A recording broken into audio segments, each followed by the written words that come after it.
Hello students, I am Shivani Sharma, your maths educator and I welcome you all to Magnet Brains, एक ऐसा platform जहां class KG से class 12th plus different competitive exams की तैयारी आप लोग बिल्कुल फ्री ऑफ कॉस्ट कर सकते हैं। तो यहाँ ना तो आपको कोई सब्सक्रिप्शन लेना है और ना ही कोई कूपन कोड परचेज करना है, बस मन लगा के बहुत अच्छे तरीके से आप सब लोगों को पढ़ाई करनी है। So class 12th maths student, आज इस वीडियो में हम डिस्कस करने वाले हैं chapter number 11 three dimensional geometry के most expected questions for your board exam 2022 and 23, और ये इस वीडियो का, इस सीरीज का पार्ट 1 रहने वाला है। पार्ट 1 में आप जितने भी क्वेश्चंस को देखोगे वो आपकी बुक एनसीईआरटी के ही मोस्ट इंपॉर्टेंट क्वेश्चंस हैं। पार्ट 2 में हम अलग अलग किताबों से मोस्ट एक्सपेक्टेड क्वेश्चंस लेके आएंगे of chapter number 11 that is three dimensional geometry. सबसे पहले क्वेश्चंस को देख लो आप। सबसे पहला क्वेश्चन बहुत ही सिंपल है और आपसे ये पूछता है कि if a line has direction ratios 2, -1, -2, determine कीजिए इसके डायरेक्शन कोसाइंस। यानी आपके पास डायरेक्शन रेशियोज है, आपको डायरेक्शन कोसाइंस चाहिए।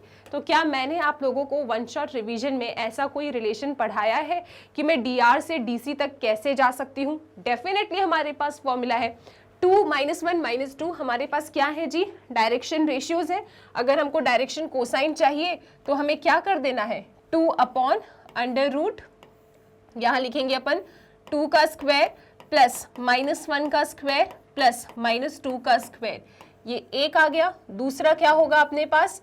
-1/√, यहाँ पे लिखेंगे अपन 2 स्क्वायर प्लस -1 का स्क्वायर प्लस -2 का स्क्वायर, कॉमा लगाया आपने। इसके बाद नेक्स्ट क्या है? -2/√, डिवाइडेड बाय क्या लिखेंगे? 2 का स्क्वायर प्लस -1 का स्क्वायर प्लस -2 का स्क्वायर। ठीक है जी। तो ये मेरे पास डायरेक्शन रेशियोज है किसी लाइन के। मुझे डायरेक्शन कोसाइन चाहिए, तो हमें पता है ना फॉर्मूला क्या होता है। जैसे कि L is equal to A/√a² plus b² plus c², यही तो आपके ABC है। M क्या होता है? B/√a² plus b² plus c², और n क्या होता है अपने पास? n होता है C/√a² plus b² plus c²। तो बस dr से dc की तरफ जा रहे हो, रिलेशन आपके पास है, वैल्यूज को रखो और आपको dc's मिल जाएंगे। तो ये जो लाइन है, ठीक है, ये ऐसा मान के चलो कि एक डायरेक्टेड लाइन है, तो उसका मैं एक यूनिक सेट ऑफ डीसी लिख रही हूँ। वैसे तो किसी भी लाइन के कितने डीसी होते हैं? 2 सेट ऑफ डीसीज होते हैं। ठीक है, तो यहाँ पे क्या आंसर आ रहा है अपने पास? 2/√4 + 1 + 4, 4 + 4 8, 8 + 1 9, तो √9 क्या होता है जी? 3, सो 2/3, यहाँ पे -1/3 और ये -2/3।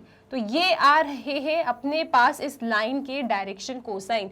ये मैंने एक यूनिक सेट ऑफ डीसी लिखा है, आप एक और सेट इसका बना सकते हो। ठीक है, सो आई होप ये क्लियर है। तो क्या फॉर्मूला था मैम? अरे बेटा, अगर आप लोगों के पास डायरेक्शन रेशियोज है ABC, अगर आपके पास डायरेक्शन रेशियोज है तो डायरेक्शन कोसाइन निकालने के लिए हमारे पास फॉर्मूला था L is equal to A/√a² plus b² plus c², m is equal to B/√a² plus b² plus c², और n क्या होता है जी? C/√a² plus b² plus c²। तो ये LMN आपके पास आ जाते हैं। ठीक है, अच्छा एक बात और सुनो, एक लाइन के 2 सेट ऑफ डीसीज होते हैं। तो अगर आपको यूनिक लिखना है तो सिंपल ऐसा लिखो, और 2 सेट लिखना है तो आप इस तरीके से लिख के आ जाइए। ठीक है, सो आई होप ये क्वेश्चन क्लियर है, dr से dc तक कैसे जाना है। Done with this question. चलो अगले क्वेश्चन को उड़ाते हैं अपन। सो एक क्वेश्चन तो यार ये dr से dc वाला पेपर में आएगा, चाहे एमसीक्यू में पूछें चाहे कैसे भी पूछें, पेपर में जरूर आएगा। तो इस रिलेशन को याद रख के क्वेश्चन को सॉल्व कर देना। ठीक है, चलिए जी अगला सवाल। Show that the points A, B, C are collinear. आपको शो करना है कि आपके पॉइंट A, B और C कोलिनियर है। तो कैसे शो करेंगे 3 पॉइंट्स को कोलिनियर? इसकी एक कहानी होती है, पहले कहानी सुनो। ठीक है, कहानी सुनो। क्या सुनोगे कहानी में? सुनो जी। शो करना है कि ABC कोलिनियर है। ठीक है, तो अगर आप AB को BC से पैरेलल शो कर दो तो क्या हो जाएगा? AB is parallel to BC। Ma'am collinear prove करना है, पैरेलल क्यों प्रूव कर रही हो? बात तो सुनो। कोलिनियर प्रूव करने के लिए हम पता है क्या करेंगे? कोलिनियर प्रूव करने के लिए हम 2 लाइंस को पैरेलल शो करेंगे। AB is parallel to BC। ठीक है। अगर हमको कोलिनियर करना है किसी 3 पॉइंट को शो, अगर किसी भी 3 पॉइंट्स को हमें कोलिनियर शो करना है तो सबसे पहले हमें ये फोकस रखना है कि हमारी 2 लाइंस पैरेलल हो, ठीक है। सबसे पहली चीज फिर से सुनो, बहुत इंपॉर्टेंट है, किसी भी 3 पॉइंट्स को अगर कोलिनियर शो करना है तो ये शो करने के लिए हम सबसे पहले AB और BC को पैरेलल शो करेंगे। हो गया पैरेलल शो। अब पैरेलल शो कैसे करोगे? पैरेलल शो करने के लिए आपको यहाँ पे डायरेक्शन रेशियोज ऑफ AB को प्रोपोर्शनल बताना होगा डायरेक्शन रेशियो ऑफ BC से। अगर AB के DR BC के DR से प्रोपोर्शनल है तो आपकी लाइन कैसी हो जाएगी? पैरेलल हो जाएगी। ठीक है भैया, पैरेलल शो कर दिया। अब आप लिखेंगे कि देखो जी AB BC से पैरेलल है, लेकिन जो B है ना, B वो तो कॉमन पॉइंट निकला। B तो भैया क्या निकला जी? कॉमन पॉइंट निकला। B किस किस में है? B तो AB में भी है और B तो भैया BC में भी है। B तो कॉमन पॉइंट हो गया और AB BC से पैरेलल है। आप ऐसा इमेजिन करो, ये रहा AB, ये रहा BC और ये B पॉइंट तो कॉमन है। इसका मतलब ये तो इस पे लाई करेगा, किसके ऊपर? AC के ऊपर। तो आप कहेंगे कि AB BC से पैरेलल है और B कॉमन पॉइंट है AB एंड BC में, तो हम कह देंगे कि जो ये ABC है ना, ये कोलिनियर है। AB BC से पैरेलल है परंतु B तो दोनों में कॉमन है, तो क्या हो गया? ABC एक ही लाइन पे आ गए। इसका मतलब ये पॉइंट्स कैसे हो गए जी? कोलिनियर हो गए। ठीक है, चलो जी सॉल्व करते हैं इसको सबसे पहले अपन। तो सबसे पहले हम क्या करेंगे? हम AB और BC को पैरेलल शो करेंगे। कैसे पैरेलल शो करोगे आप AB एंड BC को? डायरेक्शन रेशियोज AB के निकालिए, डायरेक्शन रेशियोज BC के निकालिए। ठीक है, चलो तो सबसे पहले direction ratios of AB, AB के DR निकालो और direction ratios of BC, BC के DRs निकालो। तो AB के DR क्या होंगे? मैम आपने नहीं पढ़ाया, कैसी बातें कर रहे हो? एक लाइन है, 2 पॉइंट को ज्वाइन करके बनी है, तो AB के DR क्या होंगे? x2 minus x1 comma y2 minus y1 comma z2 minus z1। ठीक है, तो अगर मुझे AB के DR चाहिए तो वेरी सिंपल, यहाँ पे मेरे पास कोऑर्डिनेट है x1 y1 z1, यहाँ पे मेरे पास कोऑर्डिनेट है x2 y2 z2। ठीक है जी, ये रहा मेरा A, ये रहा मेरा B।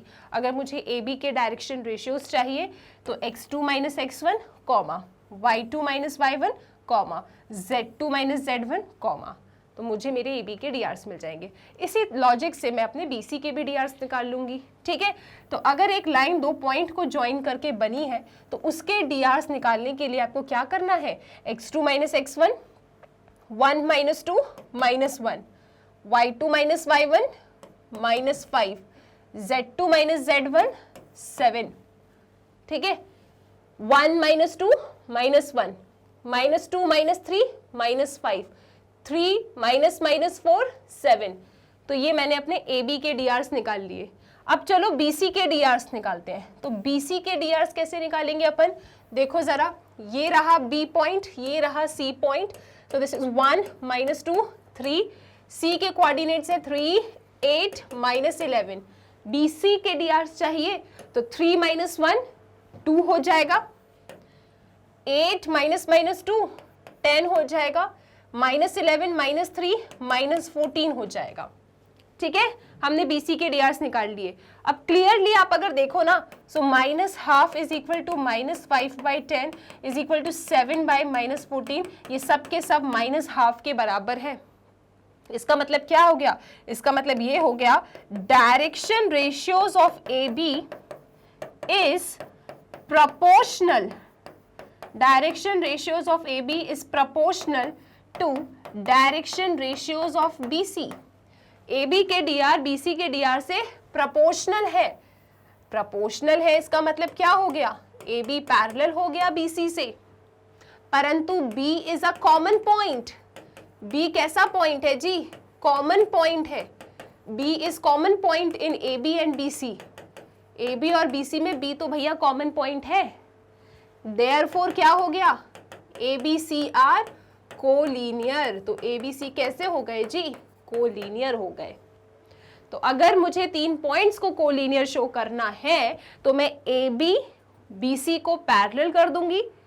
How to show them parallel? A B के डीआरस, बी सी के डीआरस यदि प्रोपोर्शनल है therefore they are parallel. Parallel हो गया, फिर आप देखोगे, सुनो, ए बी और बी सी में एक चीज कॉमन है, क्या? बी।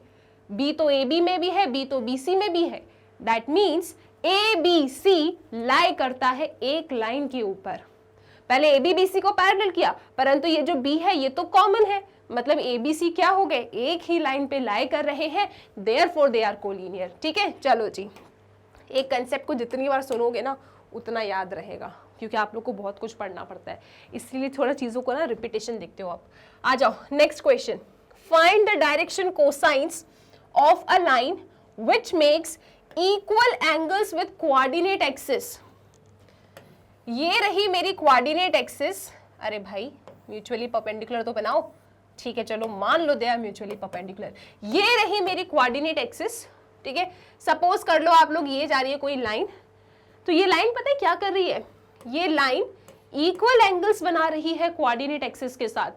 मतलब जो ये अल्फा बीटा गामा होते थे ना, ये तीनों एंगल्स कैसे हैं, इक्वल है। अच्छा, तो इस क्वेश्चन में क्या गिवन है कि line makes equal angles with coordinate axis. हमें गिवन है इस क्वेश्चन में, हमें क्या गिवन है, हमें ये गिवन है कि line makes equal angle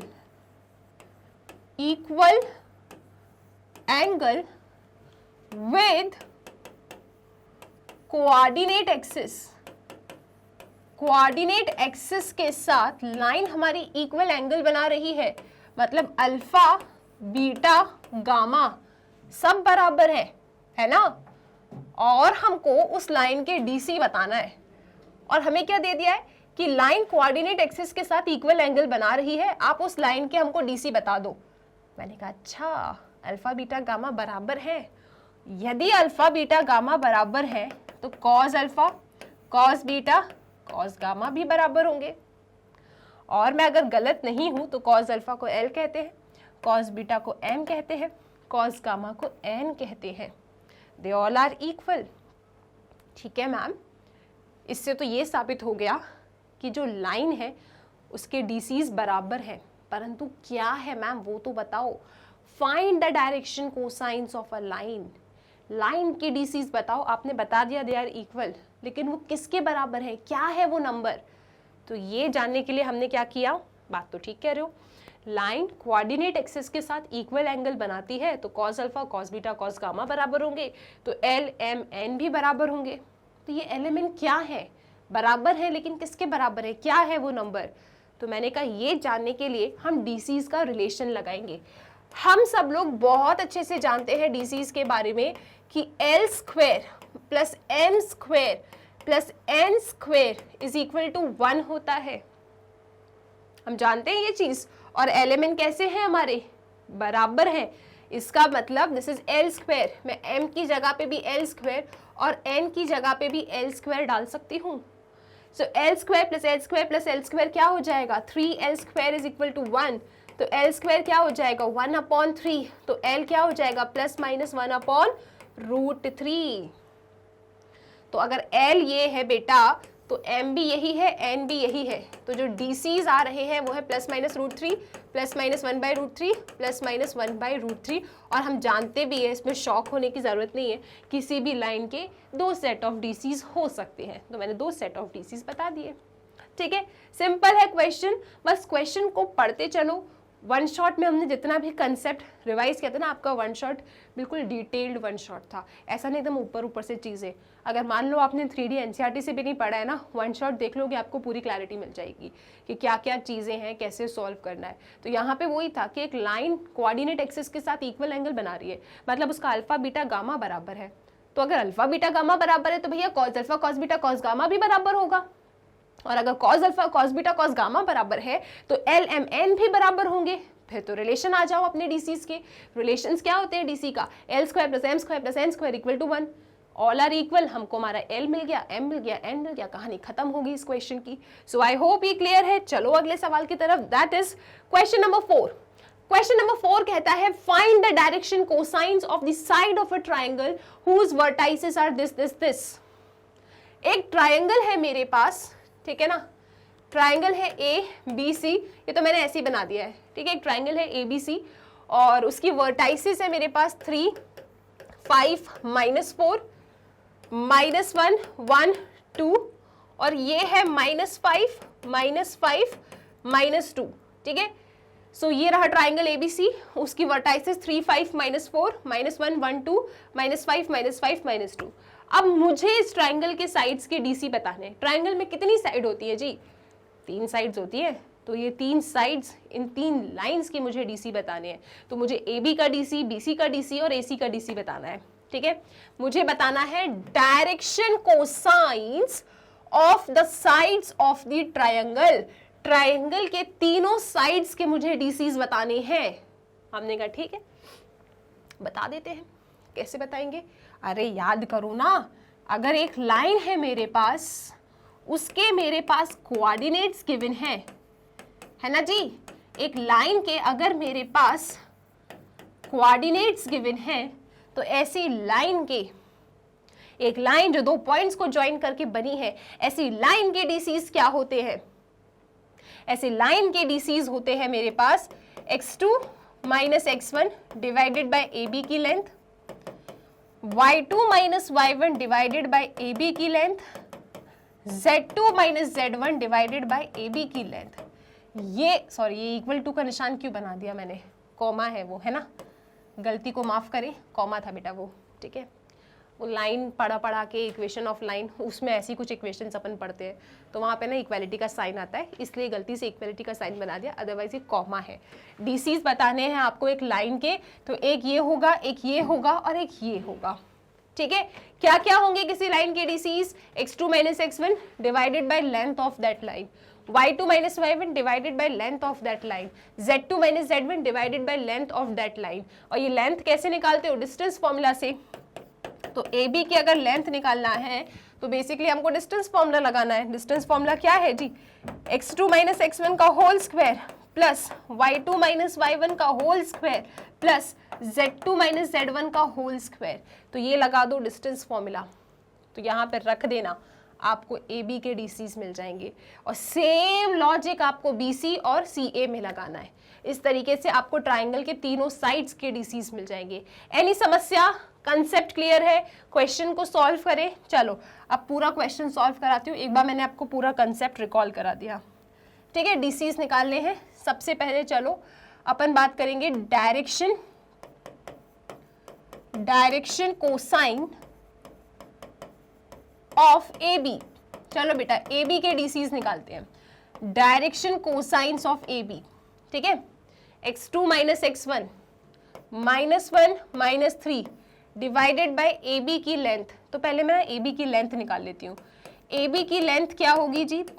under root x2 - x1 का होल स्क्वायर -1 - 3 का whole square plus y2 - y1 का होल स्क्वायर 1 - 5 का whole square plus z2 - z1 का होल स्क्वायर 2 + 4 का होल स्क्वायर। तो मेरे पास AB की लेंथ कितनी आ रही है? अंडर रूट -4 का स्क्वायर 16, 1 - 5 इज -4, -4 का स्क्वायर इज 16, 2 + 4 इज 6, 6 का स्क्वायर इज 36। तो 36 + 32 कितना होगा? 7, 8, 3, 3, 68। 68 के फैक्टर्स निकाल लो आप लोग। तो ये 2 3 = 6, 2 4 = 8, 2 17 = 34, 17 1 = 17। तो ये आ जाएगा 2√17। तो AB का डिस्टेंस कितना आ रहा है अपने पास? AB का डिस्टेंस आ रहा है अपने पास 2√17, ठीक है जी। 2√17 आ रहा है अपने पास AB का डिस्टेंस या AB की लेंथ। अब निकाल लेते हैं डायरेक्शन कोसाइंस ऑफ AB, ठीक है। डायरेक्शन कोसाइंस ऑफ AB क्या होगा? x2 - x1। तो यहाँ मैं लिखूंगी, इसको नीचे कॉपी करते हैं। अभी तो हमने सिर्फ AB निकाला, अब आ जाओ डीसीज ऑफ AB, ठीक है बेटा। x2 - x1 -1 - 3 -4 / 2√17 comma y2 - y1 1 - 5 -4 / 2√17 comma z2 - z1 2 + 4 6 / 2√17 ठीक है, तो ये क्या मिल रहा है, 2 1 जा, यहाँ पे क्या मिल रहा है आपको, 2 1 जा 2 2 जा 4, 2 1 जा 2 2 जा 4, 2 1 जा 2 3 जा 6। तो ये आपके पास ए बी के डीसीज आ गए हैं। ठीक है, क्लियर है, आपने ए बी के डीसीज निकाल लिए। एनी डिफिकल्टी, बस फॉर्मूला पता होना चाहिए, फॉर्मूला क्या था, बाकी सब आप कैलकुलेशन का कमाल है। चलो अब चलते हैं बीसी की लेंथ निकालते हैं अपन लोग। सो बीसी की लेंथ क्या होगी अपने पास, ट्राइंगल फिर से बना लो एक बार। ट्राइंगल के क्या क्या कोऑर्डिनेट्स थे अपने पास, this is A, this is B, this is C. A के कोऑर्डिनेट्स है 3 5 -4, 3 5 -4। बी के कोऑर्डिनेट्स है -1 1 2, -1 1 2। सी के कोऑर्डिनेट्स है -5 -5 -2, -5 -5 -2, -5 -5 -2। ये आपके पास सी के कोऑर्डिनेट्स हैं। ठीक है, चलो बेटा अब बीसी का लेंथ निकाल लेते हैं। सो बीसी का लेंथ कैसे निकालोगे, अरे वो ही अपना डिस्टेंस फॉर्मूला, डिस्टेंस फॉर्मूला लगा दो, x2 - x1 का होल स्क्वायर -5 -x2 - x1 का whole square plus y2 - y1 का होल स्क्वायर -5 -1 -6 का स्क्वायर प्लस z2 - z1 का whole square. So this is -2 का होल स्क्वायर। तो BC कितना आ रहा है अपने पास, BC आ रहा है अंडर रूट -5 + 1 -4, -4 का स्क्वायर 16, -6 का स्क्वायर 36, -4 का स्क्वायर 16 है ना जी। फिर से कितना आ गया ये, तो 36 + 32 यही आ रहा है ना, 6 7 8 68, 68 मतलब 2√17। तो ये BC की लेंथ भी कितनी आ रही है जी, 2√17 आ रही है। चलो डायरेक्शन कोसाइंस निकालते हैं BC का। सो BC का डायरेक्शन कोसाइन कैसे आएगा, वही x2 - x1 divided bye BC की length. So -5 -1, so -5 + 1 divided by 2√17। सो -5 + 1 क्या है, -4 है।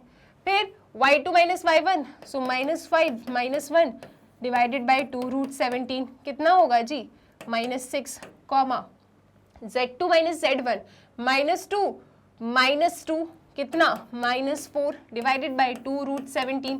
चेक कर लो सब लोग, -5 -1 -4, -5 -1 -6, -2 -4।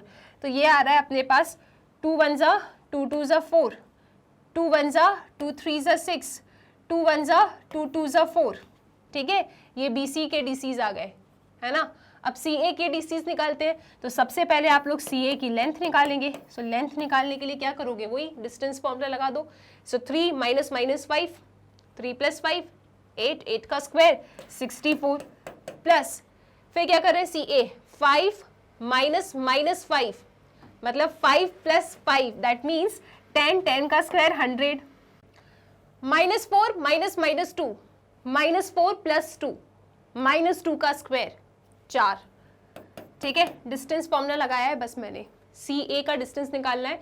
सो 3 -5 ओके, 5 -5 -4 -2, फिर उनका स्क्वायर कर दिया। अरे डिस्टेंस फॉर्मूला क्या होता है, अंडर रूट x2 - x1 का होल स्क्वायर, 3 -5 का होल स्क्वायर, 5 -5 का होल स्क्वायर, -4 -2 का होल स्क्वायर। ठीक है, तो यहाँ से ये कितना निकल के आया मेरे पास, 168 राइट, 100 64 एंड 4 168 आ रहा है ये। सो दिस इज √168। अब यहाँ पे जरा फैक्टर्स निकाल लो आप लोग। तो ये रहा 168, यहाँ पे लिखेंगे 2 8 जा 16, 2 4 जा 8, 2 4 जा 8, 2 2 जा 4, 2 2 जा 4, 2 1 जा 2, 21 1 जा 21, 3 7 जा 21, लेकिन ठीक है चलो। तो यहाँ से ये बाहर आ जाएगा राइट। दिस इज 2 1 जा 2 2 जा 4 यानी कि 42। ये मेरे पास आ रहा है 2√42। ठीक है जी, सब ठीक। ये मेरा CA आ गया। अब मुझे DC चाहिए C के, DCs ऑफ CA। CA के डायरेक्शन कोसाइंस क्या होंगे, वही अपना x2 - x1 divided by length of CA। y2 minus y1 divided by length of C A, z2 minus z1 divided by length of C A. तो यहाँ पे 3 minus minus 5 8 upon 2 root 42 comma C A है ना, तो 5 minus minus 5 10, so this is 10 upon 2 root 42 comma minus 4 minus minus 2 minus 2 है ना, minus 4 minus minus 2 मतलब क्या, माइनस 2 डिवाइडेड बाई 2 रूट 42। तो ये कितना आएगा जी मेरे पास, ये आ जाएगा 2 1 जा 2 4 जा 8, 2 1 जा 2 5 जा 10, 2 1 जा 2 1 जा, यानी ये मेरे पास सी ए के क्या आ रहे हैं जी, ये मेरे पास सी ए के डी सीज आ रहे हैं। तो बस एक फॉर्मूला लगाना था आपको, बस ट्राइंगल बना के दे दिया, कुछ था नहीं इसमें। क्वेश्चन में क्या ही बोला था इन लोगों ने कि डायरेक्शन कोसाइंस निकालो of the sides of the triangle. Triangle के तीनों साइड्स के आपको डीसीज बताने थे बस, और 3 साइड्स जो ट्राइंगल के 3 साइड्स हैं उनके डीसीज बताने थे, और ट्राइंगल के तीनों वर्टाइसेस आपके पास गिवन थे। तो इससे ज़्यादा सिंपल क्वेश्चन क्या ही हो सकता है। आपके पास ट्राइंगल है, उसकी 3 वर्टाइसेस हैं, उनके 3 साइड का डीसी चाहिए। Just apply the formula x2 minus x1 divided by length of that side, y2 minus y1 divided by the length of that side, z2 minus z1 divided by length of that side, जिसके आप DCs निकाल रहे हो सब comma लगा के, right. So I hope कि ये क्वेश्चन क्लियर है। सिंपल सा क्वेश्चन था, एक ही फॉर्मूला था जो आपको 3 साइड्स पे लगाना था। अब देखते हैं क्वेश्चन नंबर 5। क्वेश्चन नंबर 5 कहता है find the angle between the pair of lines. In lines के बीच में आपको एंगल बताना है। एक बात हमेशा याद रखिएगा, जब भी लाइन की इक्वेशन कार्टेशियन फॉर्मेट में गिवन है, आपका फर्ज बनता है कि आप हमेशा चेक कर लें कि क्या आपकी लाइन स्टैंडर्ड फॉर्मेट में है, x minus x1 by A, y minus y1 by B, z minus z1 by C. आप हमेशा चेक कर लो कि क्या आपकी जो लाइन की इक्वेशन है वो इस फॉर्मेट की है या नहीं है। तो जब भी कार्टेशियन फॉर्म में लाइन की इक्वेशन गिवन हो, ऑलवेज चेक कि क्या वो उसकी जैसी दिख रही है या नहीं। स्टैंडर्ड फॉर्मेट में हमेशा होनी चाहिए लाइन की इक्वेशन, उसके बाद ही आप कोई काम करते हो। So x minus x1 upon A is equal to y minus y1 upon B is equal to z minus z1 upon C. ये कार्टेशियन फॉर्मेट है आपकी लाइन की, दैट इज स्टैंडर्ड इक्वेशन, ठीक है। चलो अब यहाँ पे जो मेरे पास लाइन है, इसको अगर मैं स्टैंडर्ड फॉर्मेट में लिखूं तो x minus minus 3 upon 3, y minus 1 upon 5, z minus minus 3 upon 4। हमेशा स्टैंडर्ड फॉर्मेट में लिखने की हैबिट बनाओ, अदरवाइज क्वेश्चंस गलत हो जाते हैं, ठीक है। यहाँ पे क्या है जी, next line x minus minus 1 upon 1, y minus 4 upon 1, z minus 5 upon 2, ठीक है। ये रही आपकी स्टैंडर्ड इक्वेशन में, मैंने इन दोनों इक्वेशंस को चेंज कर दिया। अब मैं अपना क्वेश्चन रीड करूंगी, मुझे क्वेश्चन पढ़ना ही नहीं है पहले। अगर मेरे पास कार्टेशियन फॉर्म में लाइन की इक्वेशन गिवन है, क्या करवा रहे हैं, क्या फाइंड करना है, मैं पढ़ूंगी नहीं। मैं सबसे पहले ये देखूंगी कि क्या मेरी लाइन अपने स्टैंडर्ड फॉर्मेट में है या नहीं है। And what is standard format? Standard format है आपका ये x minus x1 upon A, y minus y1 upon B, z minus z1 upon C. आपको मेक श्योर करना होगा हमेशा कि जो भी लाइंस गिवन है क्या इसकी जैसी दिख रही हैं या नहीं। अगर नहीं दिख रही है तो इसको इसके जैसा बनाओ। वंस आपने अपनी लाइन को स्टैंडर्ड फॉर्मेट में चेंज कर लिया है, फिर क्वेश्चन को पढ़ना। क्या बोल रहे हैं ये लोग कि एंगल निकालो इन 2 लाइन्स के बीच में। मैंने कहा ठीक है, 2 लाइन्स के बीच में एंगल निकालना है। लाइन मेरे पास कार्टेशियन फॉर्मेट में है और मेरे पास फॉर्मूला भी होता है। 2 लाइन्स के बीच में अगर आपको एंगल निकालना है, लाइन अगर कार्टेशियन फॉर्मेट में है, तो इसके लिए जो फॉर्मूला हमारे पास है that is a1 a2 plus b1 b2 plus c1 c2 divided by under root a1 का स्क्वायर प्लस b1 का स्क्वायर प्लस c1 का square into under root a2 का स्क्वायर प्लस b2 का स्क्वायर प्लस c2 का square, और ये रहा आपका मॉड, है ना जी। 2 लाइंस के बीच में सपोज कर लो एंगल थीटा है, तो वो थीटा निकालने के लिए आपको ये फॉर्मूला लगाना होता है। अगर लाइन आपकी कार्टेशियन फॉर्मेट में गिवन है तो cos theta is equal to modulus a1 a2 plus b1 b2 plus c1 c2 divided by under root a1 square plus b1 square plus c1 square into under root a2 square plus b2 square plus c2 square. ये हो गया आपके पास angle find करने का formula. अब यहाँ पे हम क्या करेंगे जी, ये A1 A2 B1 B2 C1 C2 मिलते कहाँ से हैं? ये होते हैं basically direction ratios of your line. आपके लाइन के जो DRs होते हैं ना, वो ही तो A1 B1 C1 A2 B2 C2 होते हैं। और ये DRs कैसे मिलते हैं? आपकी जो लाइन की स्टैंडर्ड इक्वेशन थी वो क्या थी जी? x minus x1 upon a, y minus y1 upon b, z minus z1 upon c। तो डिनोमिनेटर में जो ये a b c है ना, यही लाइन के डायरेक्शन रेशियोज होते हैं। इसका मतलब मेरे पास जो ये पहली लाइन है, अगर मैं इसके DRs लिखूं तो a1 है 3, b1 है मेरे पास 5 और c1 है मेरे पास 4। दूसरी लाइन अगर मैं पकड़ूं तो इसका a2 क्या है मेरे पास 1, B2 क्या है मेरे पास 1 और C2 क्या है मेरे पास 2। तो ये पहली लाइन के डायरेक्शन रेशियोज, ये दूसरी लाइन के डायरेक्शन रेशियोज। तो ये मुझे A1 B1 C1 मिल गया, ये मुझे A2 B2 C2 मिल गया।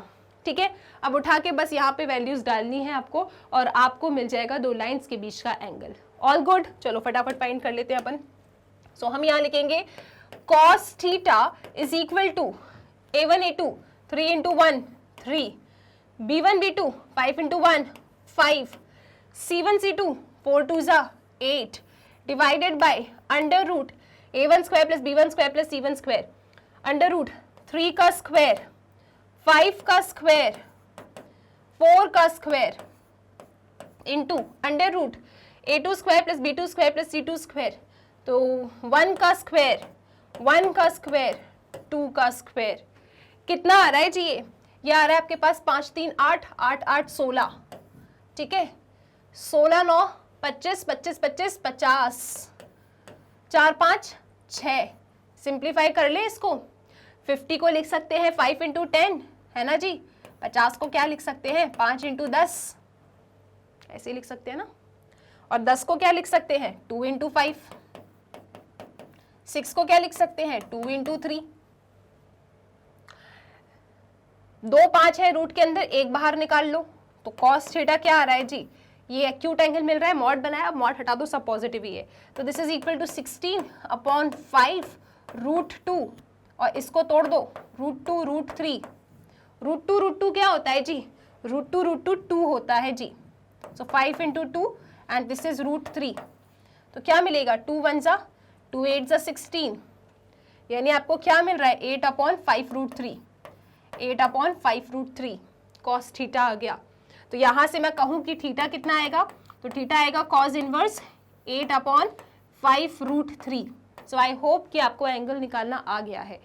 तो दो लाइंस के बीच में अगर आपको एंगल फाइंड करना है, लाइन अगर आपकी कार्टेशियन फॉर्मेट में है, ऑलवेज मेक श्योर कि जो भी लाइंस गिवन है कि क्या वो अपने स्टैंडर्ड फॉर्मेट में है या नहीं।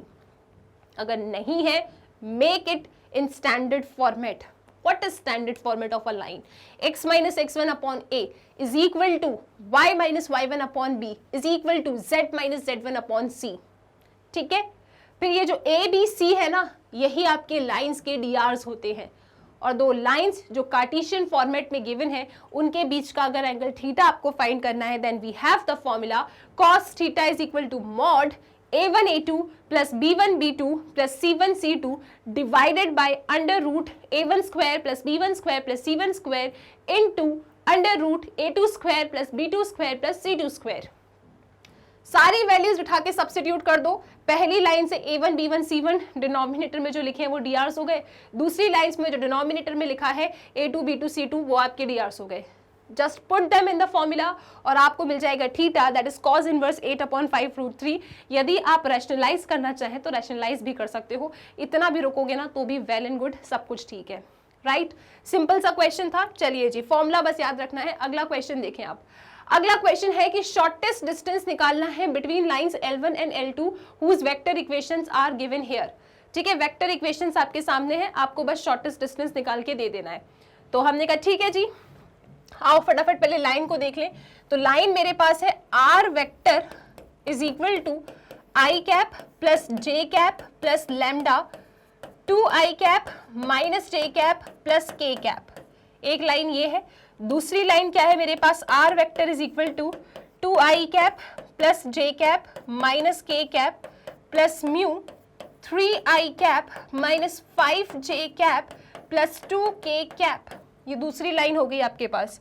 अगर देखें आप ध्यान से तो ये जो लाइन है ना आपकी इस फॉर्मेट की है, are vector is equal to, कैसी है बेटा ये लाइन आपकी डेफिनेटली इस फॉर्मेट की है, are vector is equal to A vector plus lambda B vector, है ना जी, इसी फॉर्मेट की दिख रही है।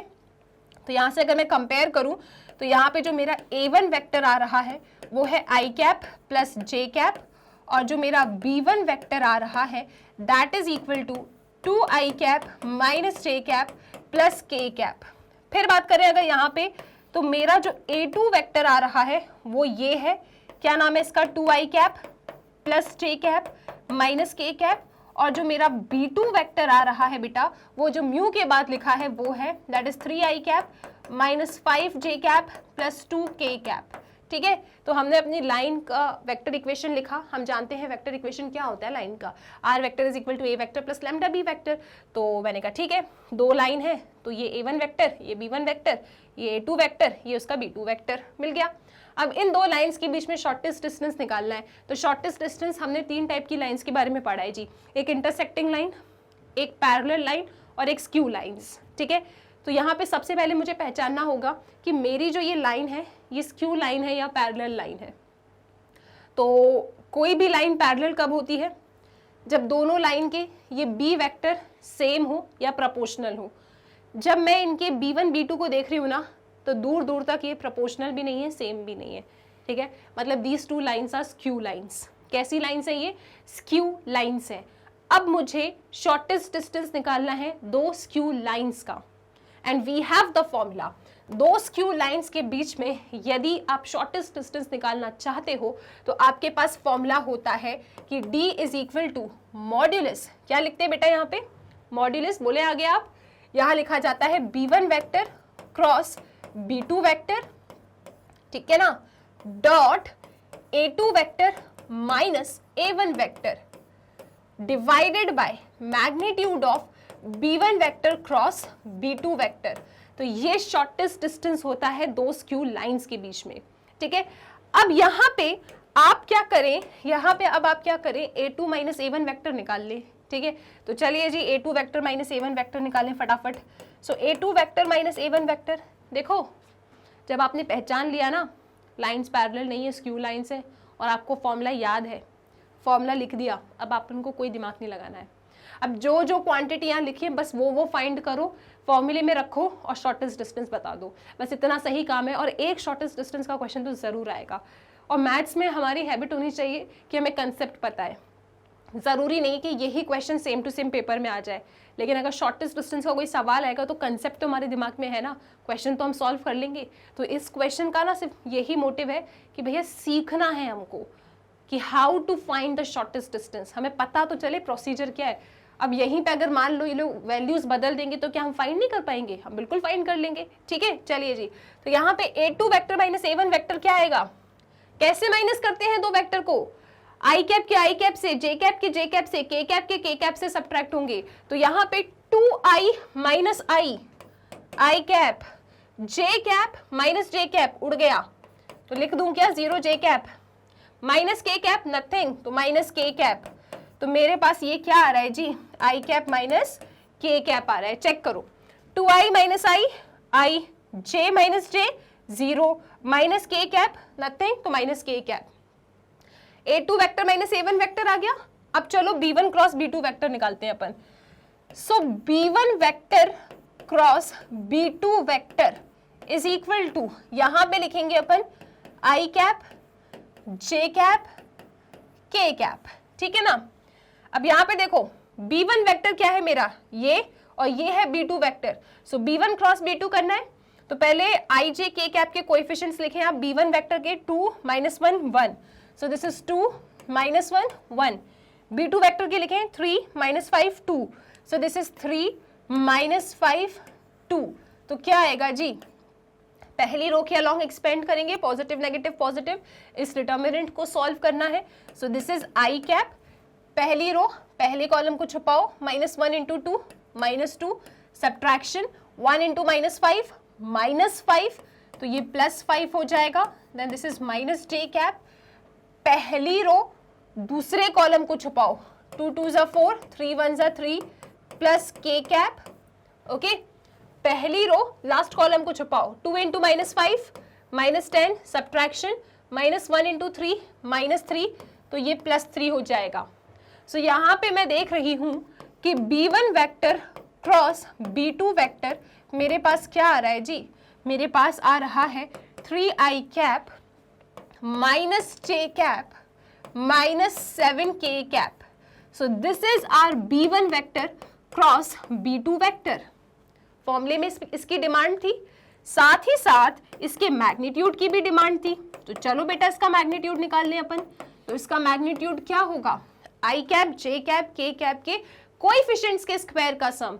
सो आई कैप का कोएफिशिएंट कौन है, 3, 3 का स्क्वायर 9, जे कैप का कोएफिशिएंट क्या है -1, तो -1 का स्क्वायर 1, के कैप का कोएफिशिएंट क्या है -7, तो -7 का स्क्वायर, 7 का स्क्वायर क्या होता है, 7 का स्क्वायर 49, तो 49 प्लस 1 50, 50 प्लस 9 √59, तो ये आ गया √59, सब कुछ आ गया। चलो अब सारी वैल्यूज को उठा के फॉर्मूले में रख देते हैं।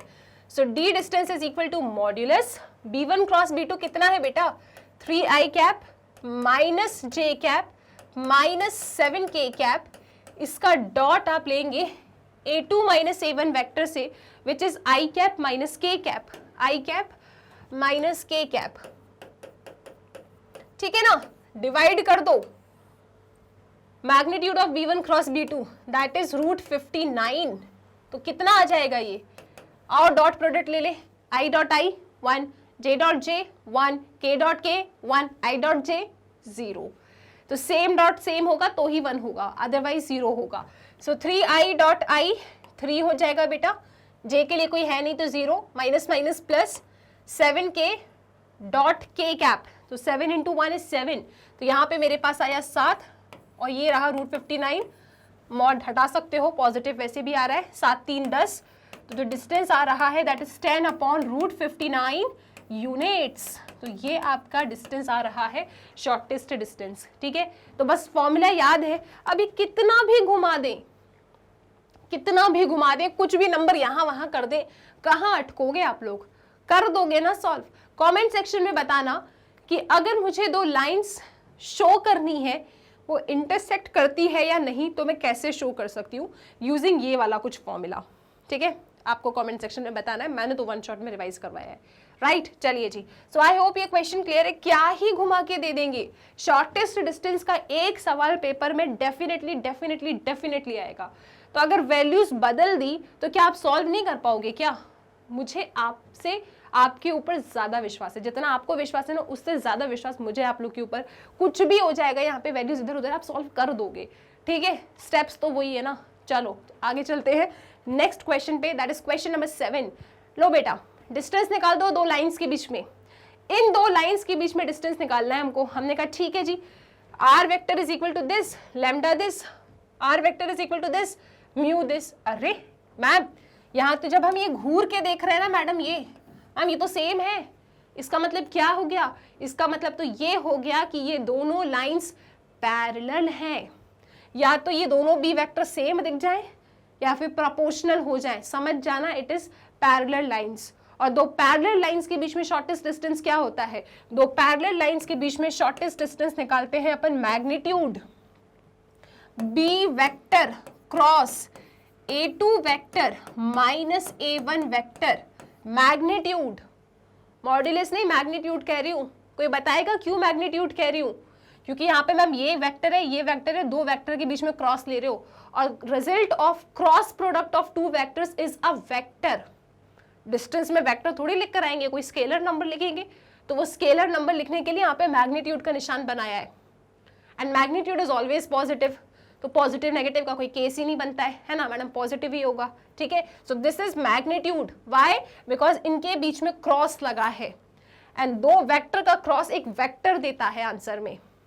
डिस्टेंस में वेक्टर थोड़ी लिख कर आएंगे, कि कोई स्केलर लिखेंगे, तो वो स्केलर लिखने के लिए मैग्नीट्यूड का निशान बनाया है। डिवाइड कर दोगे बी वेक्टर के मैग्नीट्यूड से। चलो फटाफट इन दो लाइंस को देखते हैं और A1 A2 बी वेक्टर लिख देते हैं।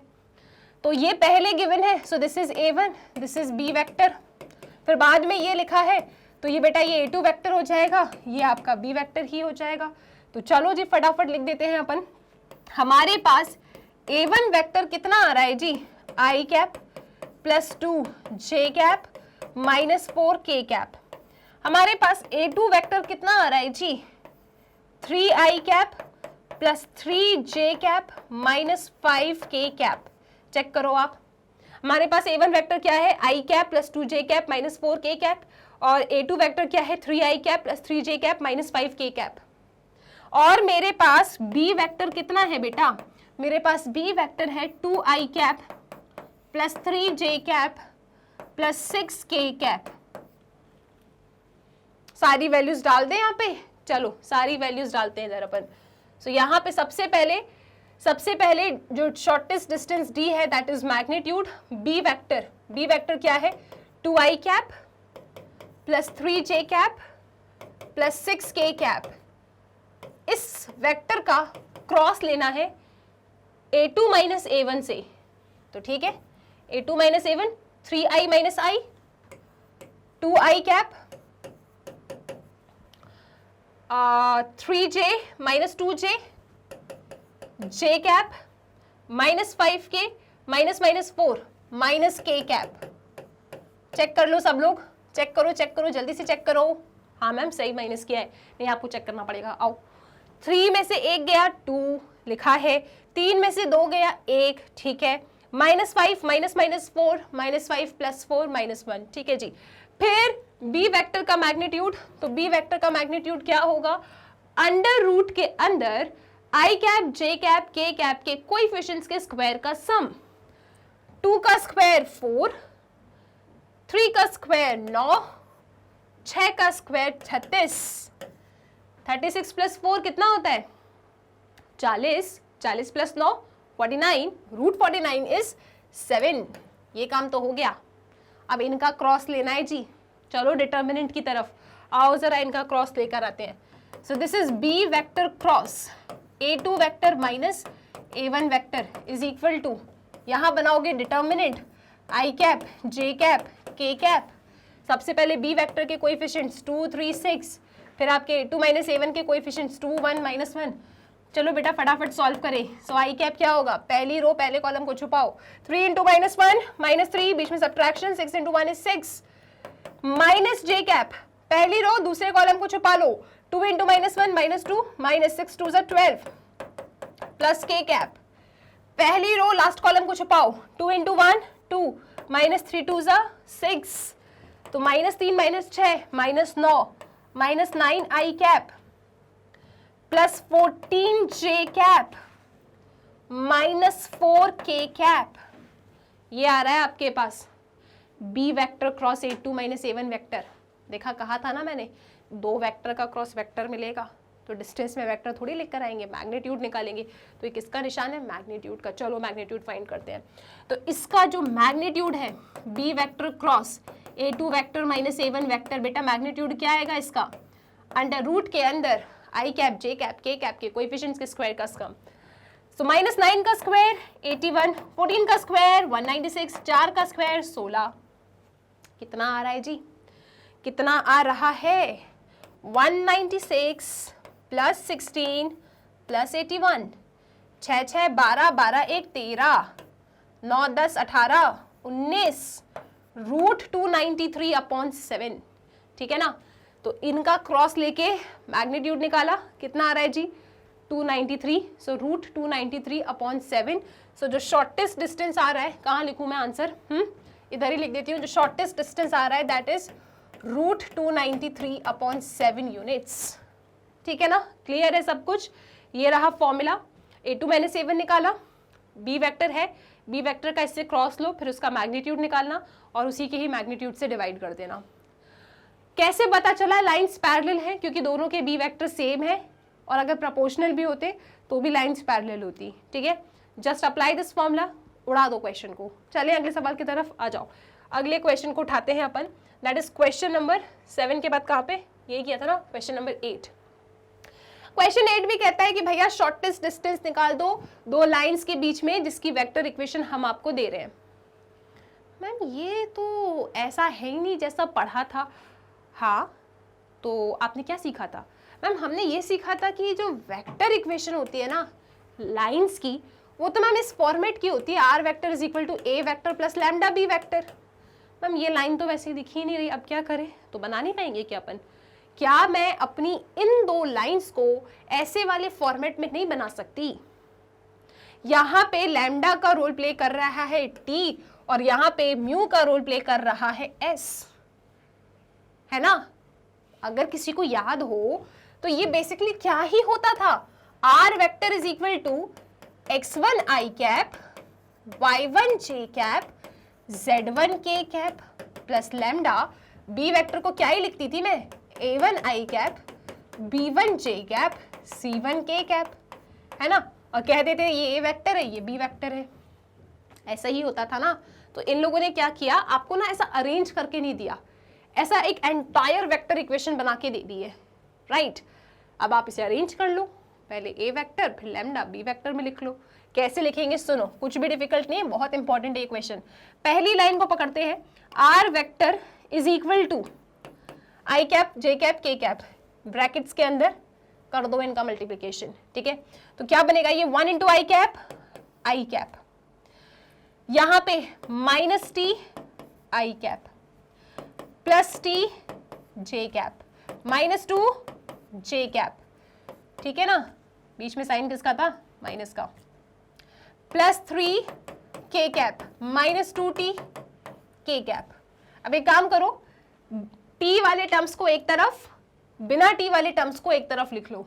तो क्या बनेगा, ये r vector is equal to I cap minus 2 J cap plus 3 K cap.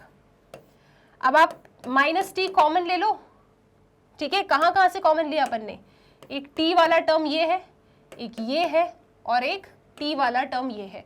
तो मैंने पहले कह दिया माइनस टी कॉमन ले लेते हैं, ठीक है?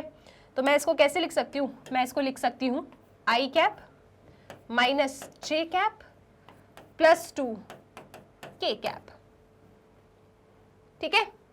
Minus T I cap plus T J cap minus 2 T के कैप। मैंने कहा माइनस टी कॉमन ले लो, तो आई कैप माइनस जे कैप और यहाँ पे क्या हो गया, प्लस 2 के कैप। अब ये आपका a1 वेक्टर है, ये आपका b1 वेक्टर है, क्योंकि अगर आप इसको ध्यान से देखो तो r vector is equal to a vector plus lambda b vector के फॉर्मेट का ये इक्वेशन बन गया है, ठीक है? और मान लो यहाँ पे प्लस का साइन है, यहाँ पे माइनस आ रहा है ना, तो एक काम करो, आप माइनस कॉमन ही मत लो, आप इसको ऐसे ही लिखो तो गलती भी नहीं करोगे, ठीक है? अब आप इसको ध्यान से देखो, r vector is equal to a vector plus t b vector, मत लो माइनस का साइन कॉमन, क्योंकि आपने स्टैंडर्ड इक्वेशन कैसी पढ़ी है, r vector is equal to a vector, बीच में प्लस आता है, फिर लैम्डा b वेक्टर, तो वैसा ही इसको सेम टू सेम बनाओ, ठीक है? दिस इज a वेक्टर, ये रहा प्लस, ये लैम्डा को रोल प्ले कर रहा है और ये रहा b वेक्टर। अब यहाँ पे लिख लेते हैं अपन, तो एक लाइन अपनी तैयार है पूरी। यहाँ पे मैं लिख सकती हूँ कि मेरा a1 वेक्टर क्या है बेटा, आई cap minus 2 J cap plus 3 K cap. मेरा b1 वेक्टर क्या है, यहाँ पे t के बाद जो लिखा है, सबसे पहले मैंने यहाँ पे माइनस किया था ना, अब माइनस कॉमन मत लेना, क्योंकि देखो ना वहां पे हमें कैसी स्टैंडर्ड इक्वेशन क्या है हमारी, r vector is equal to a vector plus lambda b vector, तो यहाँ पे हम साइन पॉजिटिव का ही रखेंगे, तो जो नेगेटिव मैंने कॉमन लिया था उसको दोबारा मैंने अंदर दे दिया, ठीक है? क्लियर है सबको? तो यहाँ से मेरा b1 वेक्टर कितना आ रहा है, minus I cap plus J cap minus 2 के कैप, ठीक है? a1 वेक्टर b1 वेक्टर दोनों आ गए मेरे पास, ठीक है जी। अब मैं अपनी दूसरी लाइन पकड़ लेती हूँ। दूसरी लाइन क्या है मेरे पास, दूसरी लाइन है मेरे पास ये, इसको भी जरा अच्छा बनाया जाए, कैसे, आई कैप का अंदर मल्टीप्लिकेशन कर दो, जे कैप का भी, के कैप का भी, ठीक है? तो मेरे पास इक्वेशन क्या आएगी, R vector is equal to I cap का मल्टीप्लिकेशन किया अंदर, एस आई कैप इधर मल्टीप्लाई किया प्लस 1 आई कैप, यानी सिंपल आई कैप ही है, okay? 1 into I cap is I cap only, plus 2s J cap minus J cap, ठीक है ना बेटा? फिर माइनस 2s के कैप माइनस 2s के कैप, फिर माइनस 1 के कैप यानी माइनस के कैप, ठीक है? चेक करो सब लोग एक बार, आर वेक्टर क्या होगा, S I cap plus I cap, 2s J cap minus J cap minus 2s के कैप माइनस के कैप। अब बिना s वाले टर्म्स को साथ में, s वाले टर्म्स को साथ में, ठीक है। तो यहां पे मेरे को मिलेगा r vector is equal to i cap minus j cap minus k cap, okay, bracket बना लो, प्लस s कॉमन ले लो, पॉजिटिव ही कॉमन लेना, नेगेटिव कॉमन नहीं लेना। तो इसके पास है s, इसके पास भी है, इसके पास भी है, s कॉमन लिया तो i cap plus 2 j cap minus 2 k cap, ठीक है बेटा। तो यहां से आपको a2 वेक्टर कितना मिल रहा है जी, a2 वेक्टर मिल रहा है i cap minus j cap minus k cap, ये आपका a2 वेक्टर आ गया। b2 वेक्टर कितना आ रहा है आपका, b2 वेक्टर आ रहा है आपका ये, that is i cap plus 2 j cap minus 2 k cap, ठीक है। So this is your a2 vector, this is your b2 vector, i cap plus 2 j cap minus 2 k cap, ठीक है। a1 b1 a2 b2 आ गए। हमने अपनी line को standard format में बना लिया। स्टैंडर्ड फॉर्मेट क्या है, r vector is equal to a vector plus lambda b vector.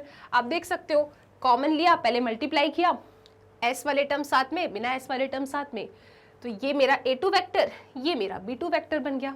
All good, right. अब आप जरा b1 b2 को देखो, क्या ये प्रोपोर्शनल है, -1 प्लस हाफ -1, नहीं, दे आर नॉट प्रोपोर्शनल, मतलब लाइंस पैरेलल तो नहीं है।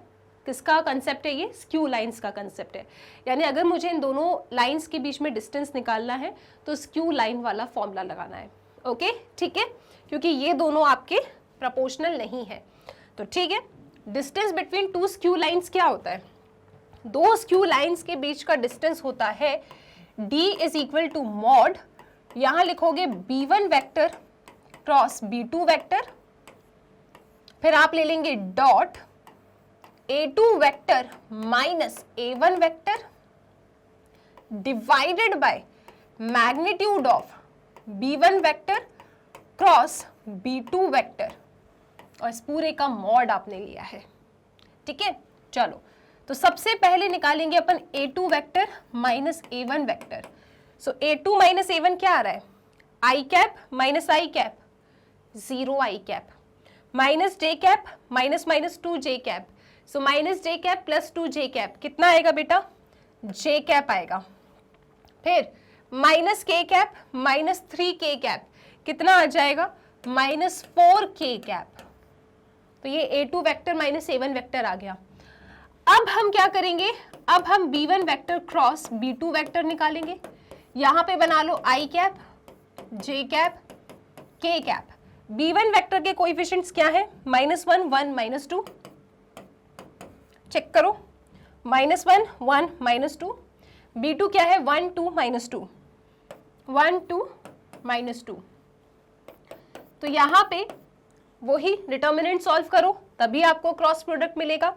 तो पहली रो के अलॉन्ग सॉल्व कर रहे हैं, फर्स्ट रो फर्स्ट कॉलम को छुपाओ, 1 इंटू -2 बीच में सब्ट्रैक्शन, -2 इंटू 2 -4, तो ये +4 हो जाएगा, माइनस j कैप। पहली रो दूसरे कॉलम को छुपाओ, -1 इंटू -2 +2 बीच में सब्ट्रैक्शन, -2 इंटू 1 -2, तो ये +2 हो जाएगा। इसके बाद प्लस k कैप आप लेंगे, यहाँ पे आपने पहली रो लास्ट कॉलम को छुपाना है, -1 इंटू 2 -2 बीच में सब्ट्रैक्शन, 1 इंटू 1 इज 1, ठीक है। अब आप देखें जरा कि b1 cross b2 vector, b1 cross b2 vector कितना आ रहा है आपके पास, 2i कैप, ठीक है, 4j cap, okay, -3k cap, शानदार।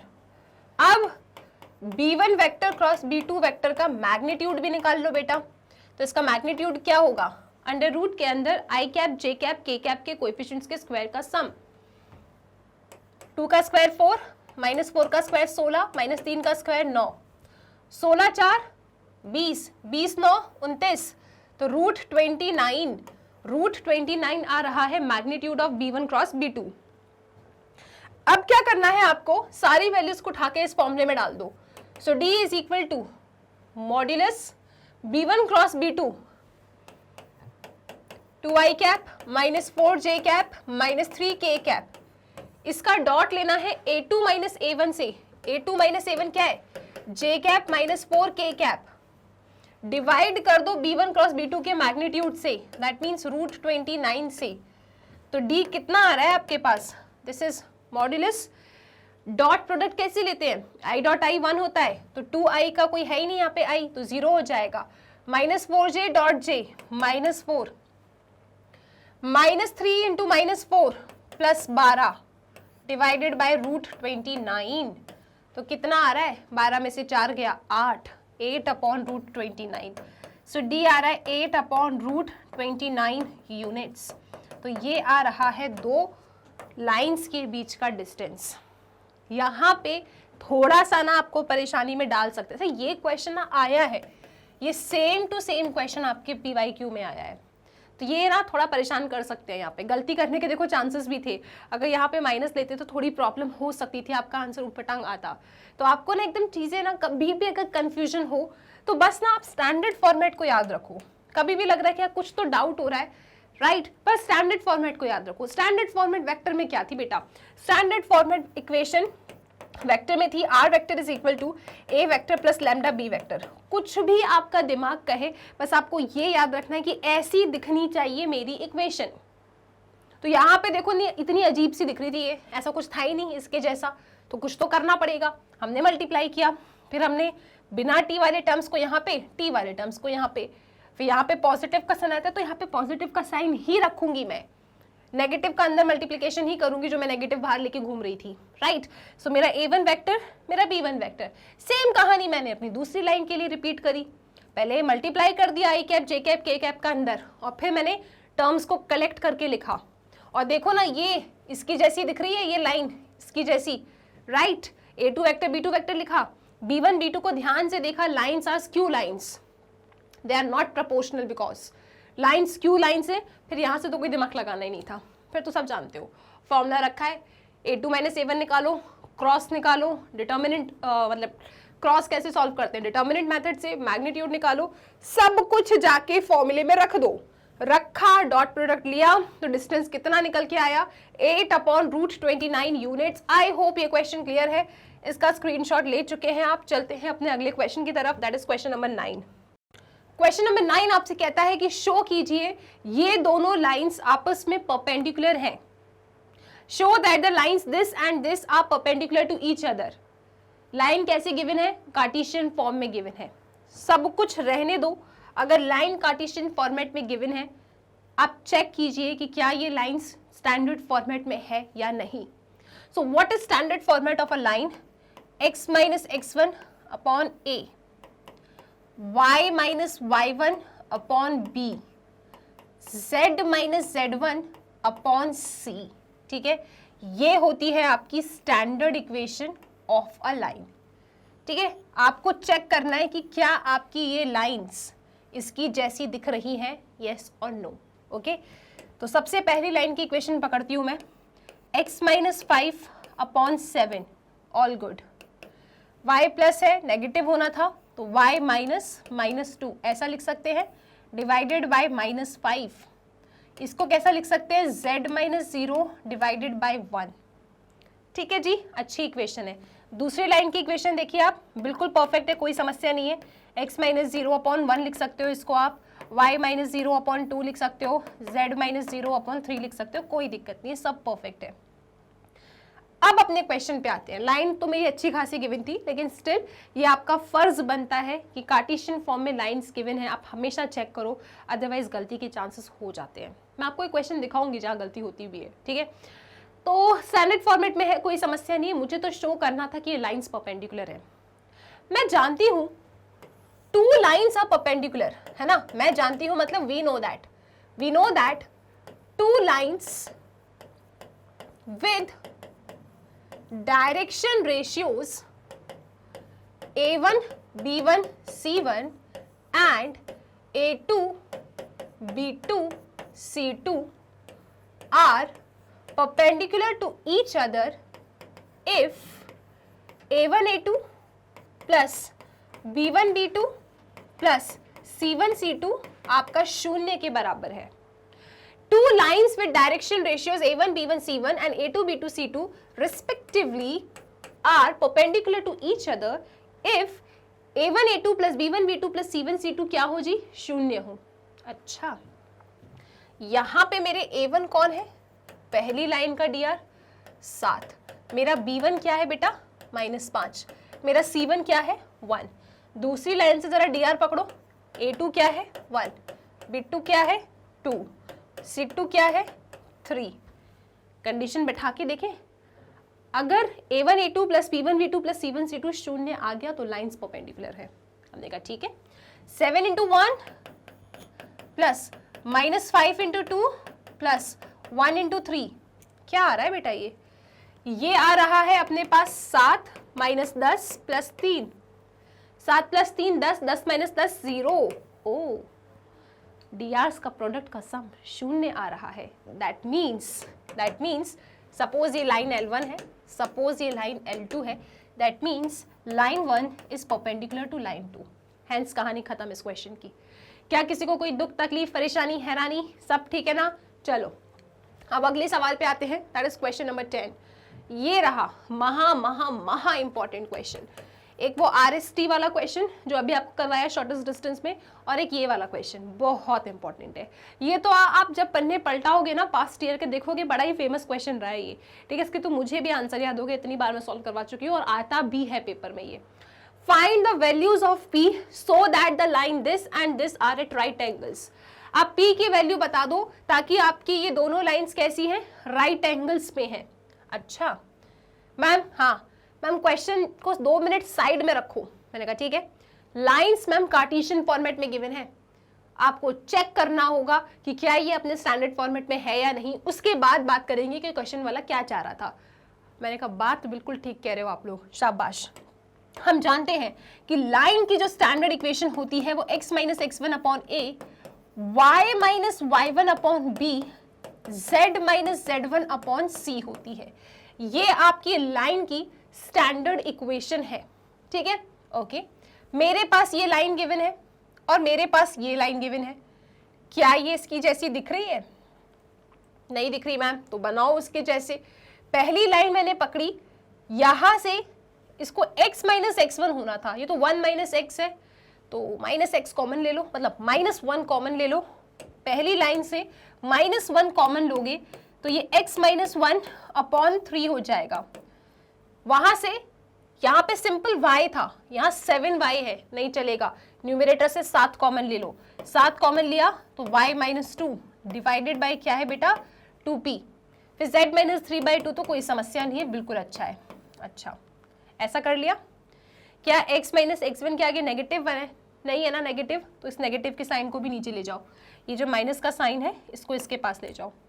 सिंपल y माइनस y1 है, मेरे पास 7y माइनस y1 है, तो 7 नहीं चलेगा, 7 को भी हटा के नीचे ले जाओ, ठीक है। तो ये हो जाएगा कैसे 2p/7, ठीक है। ये परफेक्ट है, यानी ये जो लाइन है मेरी अब ये स्टैंडर्ड फॉर्मेट में अपनी बन गई है। अब मैं इसके drs बता सकती हूँ, क्या है -3, b1 क्या है बेटा 2p/7 है ना जी, और यहाँ से c1 क्या है मेरा 2। तो पहली लाइन को मैंने स्टैंडर्ड फॉर्मेट में बनाया, फिर मैंने उसके dr बताए। अगर स्टैंडर्ड फॉर्मेट में नहीं बताती ना तो आप लोग इसका dr ये चिल्ला के कहते जो गलत हो जाता, फिर आपका क्वेश्चन भी गलत प्रूव होता, आप आंसर भी गलत निकाल के आते और आपके जो टाइम है ना वो भी वेस्ट हो जाता, राइट। तो हमेशा ये ना मन में बिठा लो कि जो भी लाइन्स गिवन है उसको स्टैंडर्ड फॉर्मेट में बनाओ, लाइन्स को स्टैंडर्ड फॉर्मेट में बनाओ और फिर उसके drs लिखो, ठीक है। अब दूसरी लाइन है, चलो इसको भी स्टैंडर्ड फॉर्मेट में बनाते हैं अपन। तो यहाँ से मैंने -7 कॉमन ले लिया, क्योंकि 7 माइनस 7x है, जबकि x माइनस समथिंग होना था और x के आगे वैसे भी प्लस होना था, मतलब पॉजिटिव 1 होना था। यहाँ पे तो -7 है, x के आगे कॉमन ले लो तो ये क्या बनेगा x माइनस 1 बन जाएगा, क्योंकि मैंने -7 कॉमन ले लिया है, ठीक है। तो -7 कॉमन लिया तो x माइनस 1 डिवाइडेड बाई क्या है बेटा 3p है, इज इक्वल टू, ये तो बिल्कुल सही है। So this is y minus 5 upon 1, यहाँ से माइनस का साइन कॉमन ले लीजिए आप, तो ये बनेगा z minus 6 divided by 5। Check करो चेक करो चेक करो, ठीक है ना। हमने नेगेटिव का साइन कॉमन ले लिया तो z माइनस 6 अपॉन 5। अब आप क्या करेंगे, -7 से डिवाइड कर दो, क्योंकि देखो ना x माइनस x1 होना चाहिए था, ये -7 तो एक्स्ट्रा है, वहाँ नहीं चलेगा ये, तो इसको उड़ाओ यहाँ से, इसको यहाँ से उड़ा के यहाँ पे नीचे सेंड कर दिया हमने। -7 बाहर लिखा था ना, -7 बाहर लिखा था, उसको नीचे ले जाओ, ठीक है ना। दोबारा सॉल्व करोगे तो ऊपर ही पहुंच जाएगा, लेकिन अपन को ऊपर नहीं चाहिए, इसलिए मैं नीचे लेकर आ गई हूँ। यहाँ पे सब ठीक है, ये माइनस यहाँ नहीं चाहिए, तो यहाँ नीचे नेगेटिव आ गया। अब स्टैंडर्ड इक्वेशन बन चुकी है, इसके डीआर्स लिखते हैं। तो इसका मेरा A2 क्या है, -3p/7, B2 क्या है, B2 है 1, C2 क्या है, -5। अब क्वेश्चन को पढ़ते हैं। Find the values of P so that the line this and this are at right angles. तो अच्छी बात है, लाइंस राइट एंगल्स पे है, यहाँ पे हमको गिवन है, मान लो इस लाइन का नाम ना मैंने L1 कह दिया था और इस लाइन का नाम मैंने L2 कह दिया था। हमें गिवन है कि जो L1 है ना बेटा वो L2 से परपेंडिकुलर है, मतलब हमें गिवन है कि A1 A2 plus B1 B2 plus C1 C2 is equal to 0 है, ये हमें गिवन है। तो ठीक है, A1 into A2 plus B1 into B2 plus C1 into C2 करते हैं और इसे 0 से इक्वेट कर देते हैं, ठीक है। सो -3 इंटू -3p/7 क्या होगा, ये -3 into -3p/7 A1 A2 plus B1 B2 2p/7 into 1, तो क्या हो जाएगा 2p/7 plus C1 C2 2 into -5 -10, this is equal to 0। तो ये क्या आ रहा है 9p/7 plus 2p/7 is equal to 10।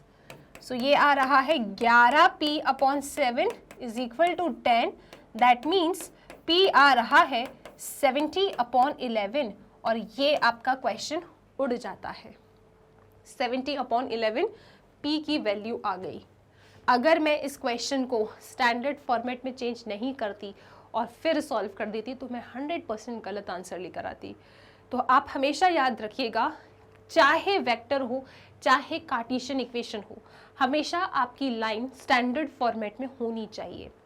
Vector के लिए स्टैंडर्ड फॉर्मेट क्या है, are vector is equal to A vector plus lambda B vector, R vector is equal to A vector plus lambda B vector, ठीक है। और Cartesian के लिए standard क्या है बेटा, x minus x1 upon a is equal to y minus y1 upon b is equal to z minus z1 upon c।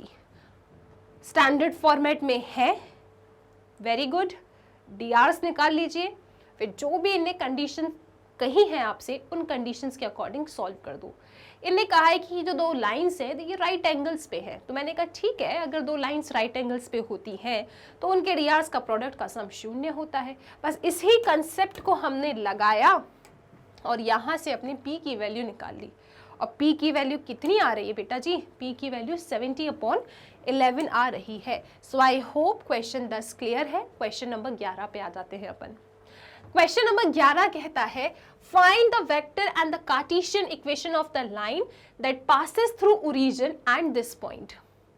एक line है जो ओरिजिन से पास करती है, ओरिजिन के कोऑर्डिनेट्स क्या होंगे 3D में 0 0 0।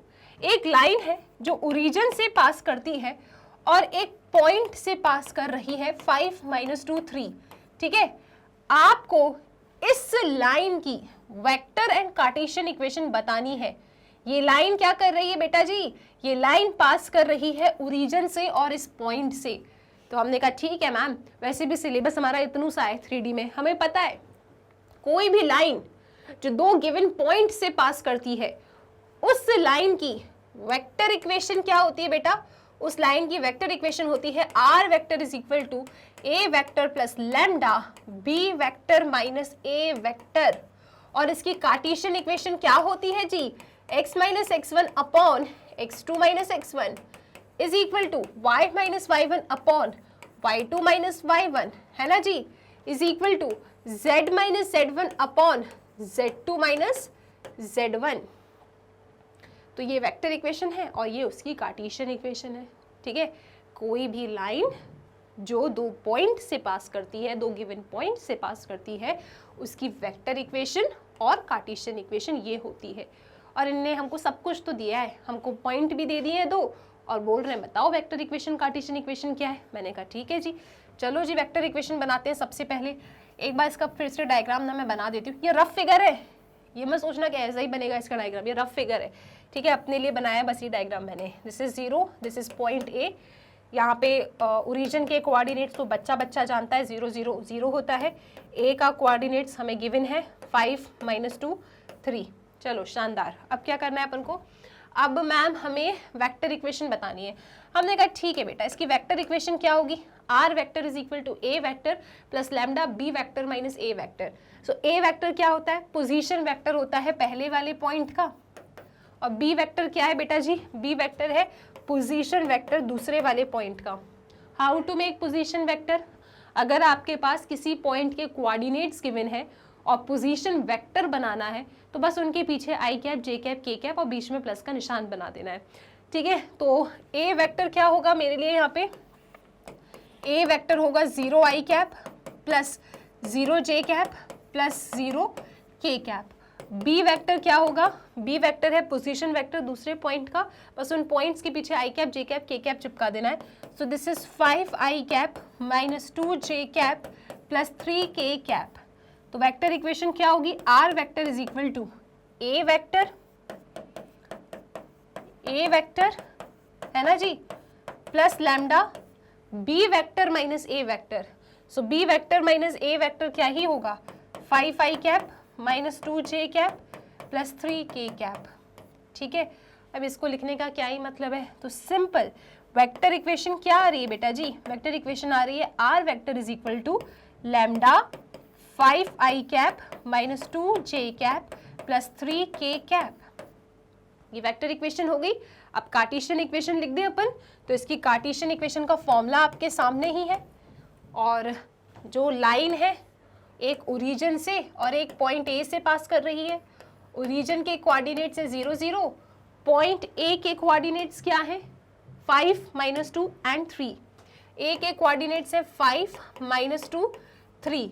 तो यहाँ पे इसकी कार्टेशियन इक्वेशन क्या होगी, x minus x1 divided bye x2 minus x1, ठीक है ना, y minus y1 divided bye y2 minus y1, z minus z1 divided bye z2 minus z1। तो क्या आ रहा है जी, x upon 5 y upon -2 z upon 3। तो ये आ गई आपकी लाइन की कार्टेशियन इक्वेशन, और यहाँ रखी है आपकी उस लाइन की वेक्टर इक्वेशन। एनी समस्या इन द क्वेश्चन, बहुत सिंपल है, ठीक है। उड़ गया सवाल, चले आगे की तरफ। तो इस क्वेश्चन को गायब किया जाए यहाँ से। वेक्टर इक्वेशन भी हमने पढ़ ली और हमने इसकी कार्टेशियन इक्वेशन भी देख ली। अब देखते हैं अपना next question, that is question number 12।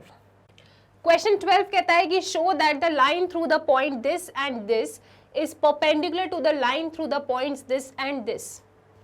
एक लाइन है जो इन दो पॉइंट से निकल रही है, ठीक है, और एक और लाइन है जो इन दो पॉइंट से निकल रही है। आपको शो करना है कि लाइन 1 एंड लाइन 2 कैसी है, परपेंडिकुलर है। आपको क्या शो करना है जी, कि L1 जो है परपेंडिकुलर है L2 से। मैंने कहा ठीक है, अगर लाइंस को परपेंडिकुलर शो करना है तो अगर मैं इन दोनों लाइंस के DRs का प्रोडक्ट का सम 0 कर देती हूँ, राइट, अगर 0 आ जाता है तो हम कह देंगे yes the lines are perpendicular, otherwise they are not perpendicular, ठीक है। तो आपको यहाँ पे क्या शो करना था, शो करना था कि लाइन जो इन दो पॉइंट से निकली है और लाइन जो इन दो पॉइंट से निकली है वो कैसी है जी, वो परपेंडिकुलर है। मतलब इन दो पॉइंट से निकलने वाली लाइन और इन दो पॉइंट से निकलने वाली line are perpendicular to each other. आपको L1 perpendicular to L2 show करना था।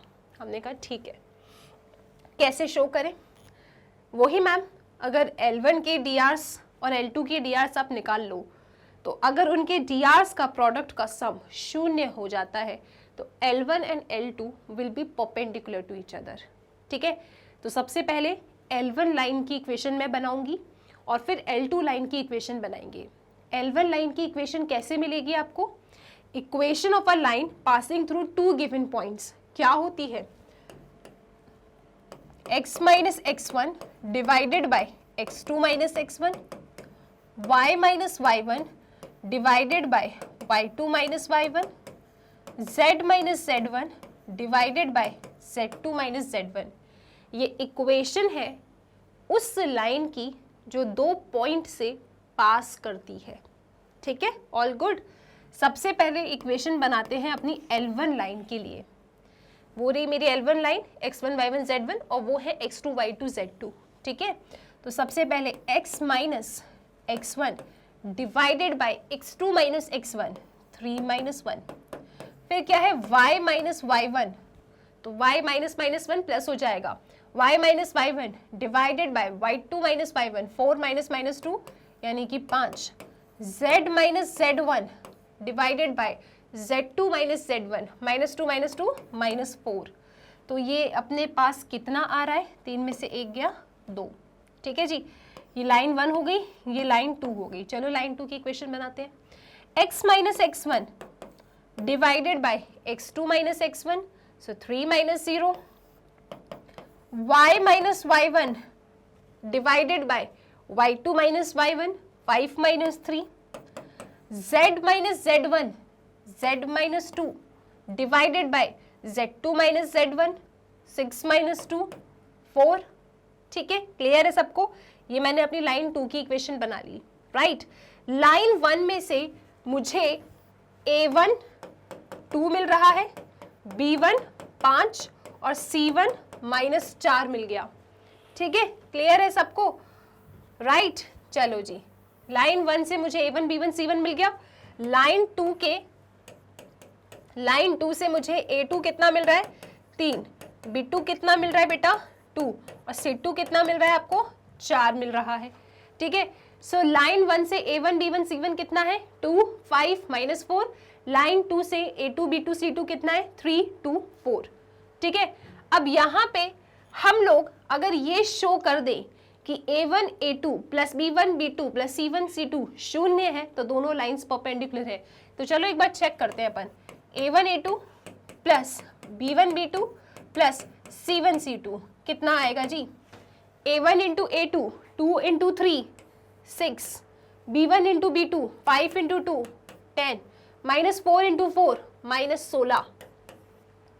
ठीक है ना, कितना आ रहा है ये 6 10 16, 16 माइनस 16 ये तो 0 आ रहा है।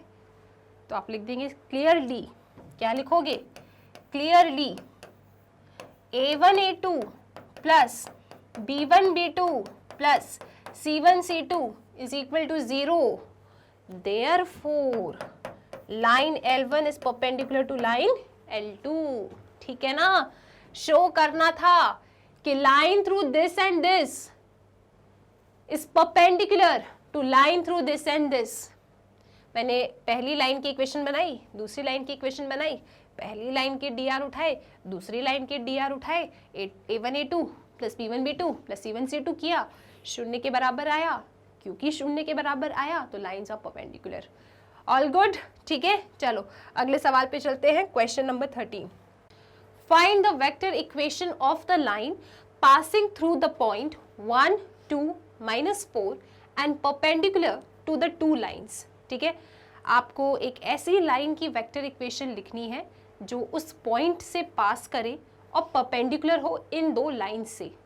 तो हमने कहा ठीक है, एक काम करते हैं, क्योंकि ये सब कुछ कार्टेशियन में गिवन है तो इस पूरे क्वेश्चन को पहले कार्टेशियन में सॉल्व कर लेते हैं और लास्ट में जो हमें इक्वेशन मिलेगी वो कार्टेशियन में मिलेगी, उसको हम वेक्टर में कन्वर्ट कर देंगे। ठीक है, राइट। चलो जी, तो यहाँ पे सबसे पहले हमारी जो लाइन है ना वो इस पॉइंट से पास कर रही है, यानी कि ये जो पॉइंट है वो उसके x1, y1 और z1 है, और हमारी जो लाइन है वो परपेंडिकुलर है इस वाली लाइन से और इस वाली लाइन से। जो लाइन है वो इन दो लाइन से कैसी है, परपेंडिकुलर है। अच्छा, तो यहाँ पे आप लोगों ने ना लाइन की इक्वेशन में दो तरीके की इक्वेशन सीखी हैं। अगर आपको किसी लाइन की इक्वेशन बनानी है तो आपने दो तरीके की लाइन की इक्वेशन सीखी है प्लेन में।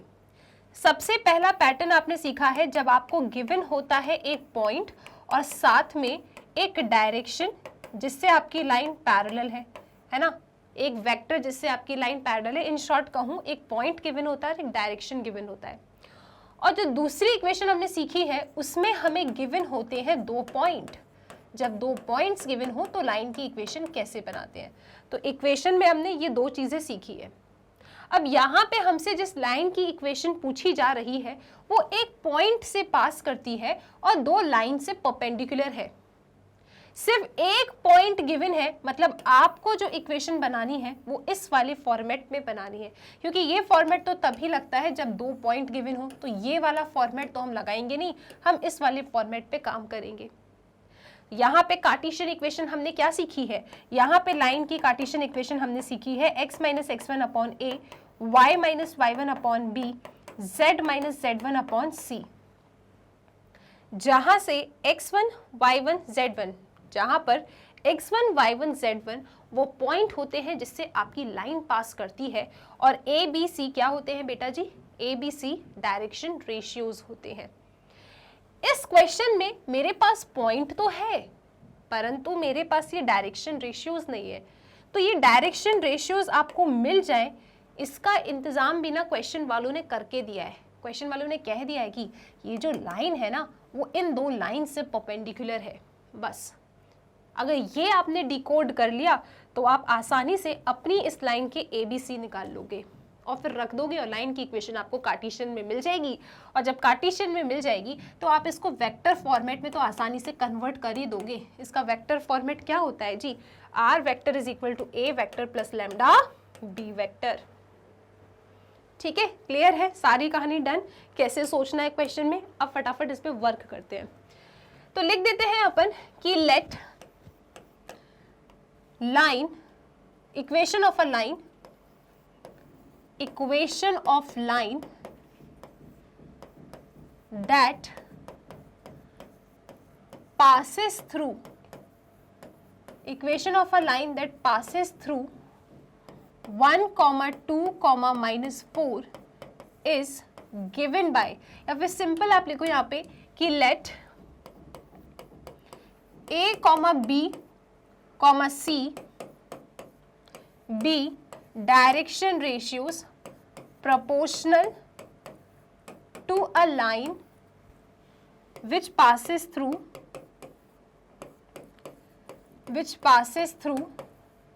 कहाँ से पास कर रही है आपकी गिवन लाइन, 1, 2, -4।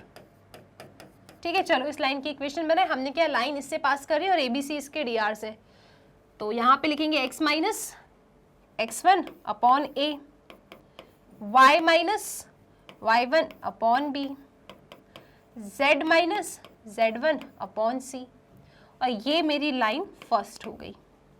ठीक है, इनने कहा था उस लाइन की इक्वेशन बताओ जो पास करती है 1, 2, -4 से और परपेंडिकुलर है 2 लाइन से।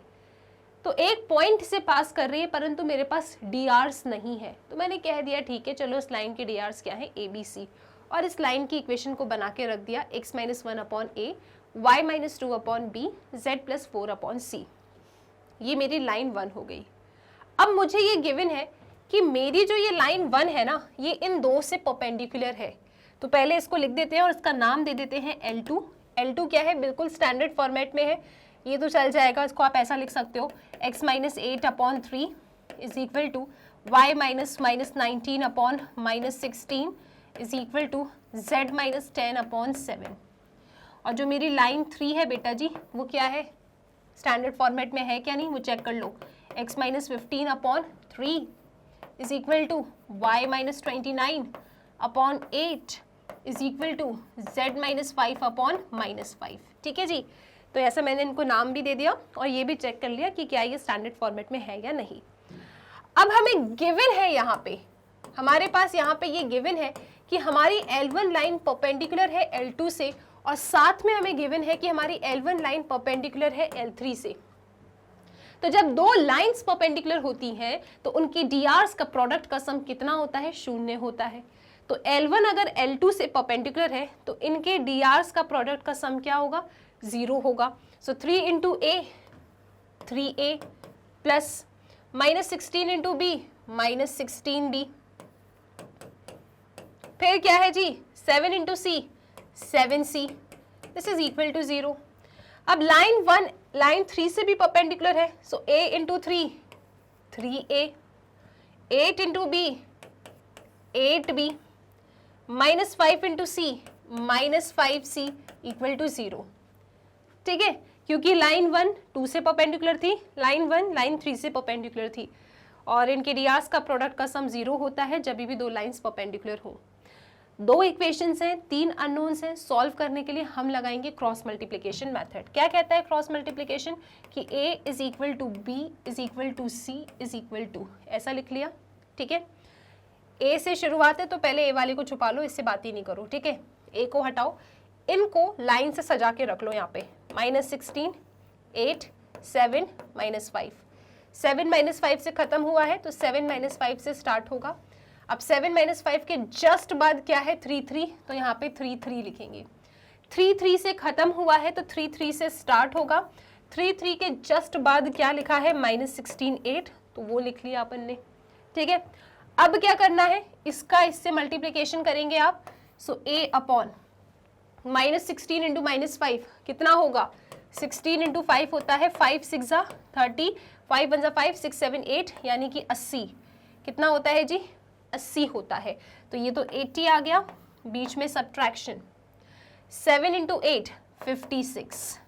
ठीक है, क्लियर है सबको? इज इक्वल टू, यहाँ पे आ जाओ, b अपॉन 7 में 3 का मल्टीप्लिकेशन कर दो तो 7 3 21, बीच में सब्ट्रैक्शन 3 इंटू -5 -15, तो ये प्लस है तो ये +15 हो जाएगा, is equal to c upon 3 into 8 24, बीच में सब्ट्रैक्शन 3 इंटू -16 -48, तो ये +48 हो जाएगा। कितना आ रहा है आपके पास? ये 80 -56 कितना होता है?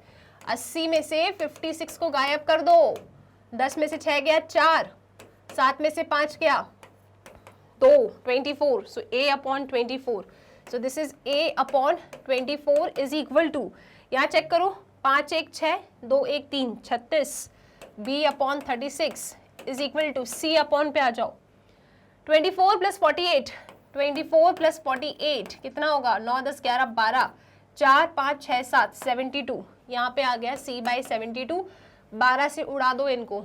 ठीक है, so a upon 2, b upon 3, c upon 6। ठीक है, तो a की वैल्यू हमें कितनी मिल गई जी? 2, b की वैल्यू 3 मिल गई और c की वैल्यू 6 मिल गई। ठीक है, ऐसा मान सकते हो। वैसे तो ये लोग क्या करते हैं, बुक वाले बोल देते हैं कि भैया k के बराबर है तो a 2k, b 3k, c 6k आ रहा है, फिर बाद में k को कट कर देते हैं। ठीक है, लेकिन मैं डायरेक्टली लिख ही दे देती हूँ आपको। ठीक है, तो यहाँ पे मैं अपनी लाइन 1 में सिर्फ ABC की कमी थी, यहाँ पे अपनी ABC की वैल्यू डाल दूंगी तो मुझे मेरी लाइन की इक्वेशन मिल जाएगी। सो x - 1 अपॉन a कितना है? 2, फिर y - 2 अपॉन b, सो y - 2 अपॉन b कितना है बेटा? 3, फिर क्या है अपने पास? z + 4 upon c, z + 4 upon c, c कितना है? 6, तो ये आ जाती है मेरे पास लाइन की इक्वेशन। ये मेरी वो लाइन है जो इस पॉइंट 1 2 -4 से पास कर रही थी और साथ में दो लाइन से परपेंडिकुलर थी। तो ये क्वेश्चन, अभी जो इक्वेशन आई है मेरे पास वो कार्टेशियन फॉर्मेट में है, आंसर नहीं आया है, अभी मुझे इसे वेक्टर फॉर्मेट में लिखना है। तो एक काम करते हैं ना, ये जो z + 4 है, z - -4 लिखो, स्टैंडर्ड फॉर्मेट में है ये। तो यहाँ पे x1 क्या है बेटा? 1, x1 1 है, y1 क्या है? 2, z1 क्या है? -4, a कितना है? 2, b कितना है? 3, c कितना है? 6। तो वेक्टर इक्वेशन क्या होती है? r vector is equal to a vector plus lambda b vector. a vector is the position vector of a point जिससे आपकी लाइन पास कर रही है, तो लाइन इससे पास कर रही है, सो i cap plus 2 j cap -4 k cap plus lambda b vector वही drs वाले, तो यहाँ पे लिखोगे 2i cap plus 3j cap plus 6k cap, ये इसकी वेक्टर इक्वेशन आ गई। इतनी मेहनत की और लास्ट में अगर वेक्टर इक्वेशन लिख के नहीं आए तो मज़ा नहीं आएगा, मार्क्स बहुत सारे कट हो जाएंगे। ठीक है, राइट। अब ये दोनों मुझे कार्टेशियन में गिवन थी तो मैंने इस पूरे को कार्टेशियन में ही सॉल्व कर दिया। अगर वेक्टर में देते तो मैं पूरे को वेक्टर में ही सॉल्व कर देती। तरीका तो वही है, खेलना तो डीआर्स के साथ ही है। सो आई होप ये क्वेश्चन क्लियर है। स्क्रीनशॉट अच्छे से लो, समझो, बड़ा ही प्यारा क्वेश्चन है। इसके बाद चलेंगे अगले सवाल की तरफ, that is question number 14। Next question है आपके सामने, if the lines this and this are perpendicular find the value of K. तो ठीक है मैम, अगर दो लाइंस परपेंडिकुलर होती हैं तो उनके रेडियस का प्रोडक्ट का सम 0 होता है। इस कंडीशन को याद रखेंगे, इस कंडीशन को लगाएंगे और के की वैल्यू बता देंगे। ठीक है, ओके जी। और सबसे मजे की बात तो ये है कि ये जो लाइन हमें गिवन है ना, ये लाइन तो यार स्टैंडर्ड फॉर्मेट में है ना, कार्टेशियन में है, लेकिन तो क्या हुआ, स्टैंडर्ड फॉर्मेट में गिवन है। What is standard format? x minus x1 upon a is equal to y minus y1 upon b is equal to z minus z1 upon c, है ना जी। स्टैंडर्ड इक्वेशन में है कि नहीं, चेक करो। x minus 1 upon minus 3, y minus 2 upon 2k, z minus 3 upon 2, x minus 1 upon 3k, y minus 1 upon 1, z minus 6 upon minus 5। हाँ, ये तो स्टैंडर्ड फॉर्मेट में है। तो इसका मतलब क्या हुआ कि आपका a1 क्या है, -3, आपका b1 क्या है, 2k, आपका c1 क्या है, 2, a2 क्या है, 3k, b2 क्या है, 1, C2 क्या है, -5। A1 है -3, B1 है 2k, C1 है 2, A2 है 3k, B2 है 1, C2 है -5। अब क्योंकि हमें गिवन है कि लाइंस कैसी हैं जी, लाइंस आर परपेंडिकुलर। लाइंस अगर परपेंडिकुलर होती हैं तो हम जानते हैं कि A1 A2 plus B1 B2 plus C1 C2 किसके बराबर होता है, 0 के बराबर होता है। तो यहाँ पे आप देखिए, इसका इससे मल्टीप्लिकेशन कर दो, तो जब इसका इससे मल्टीप्लिकेशन करोगे सो -3 इंटू 3k प्लस b1 का b2 से मल्टीप्लाई करो 2k इंटू 1 प्लस c1 का c2 से मल्टीप्लाई करो 2 इंटू -5, ये किसके बराबर है, 0 के बराबर। तो ये कितना आ रहा है, -9k plus 2k minus 10 equal to 0। तो ये कितना आ रहा है, -9 plus 2k -7k is equal to 10। Check करो, -9k plus 2k -7k is equal to 10।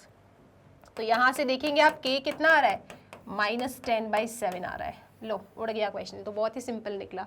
तो अगर दो लाइंस आपकी परपेंडिकुलर हैं तो याद रखना है उनके डीआरस का प्रोडक्ट का सम 0 होता है।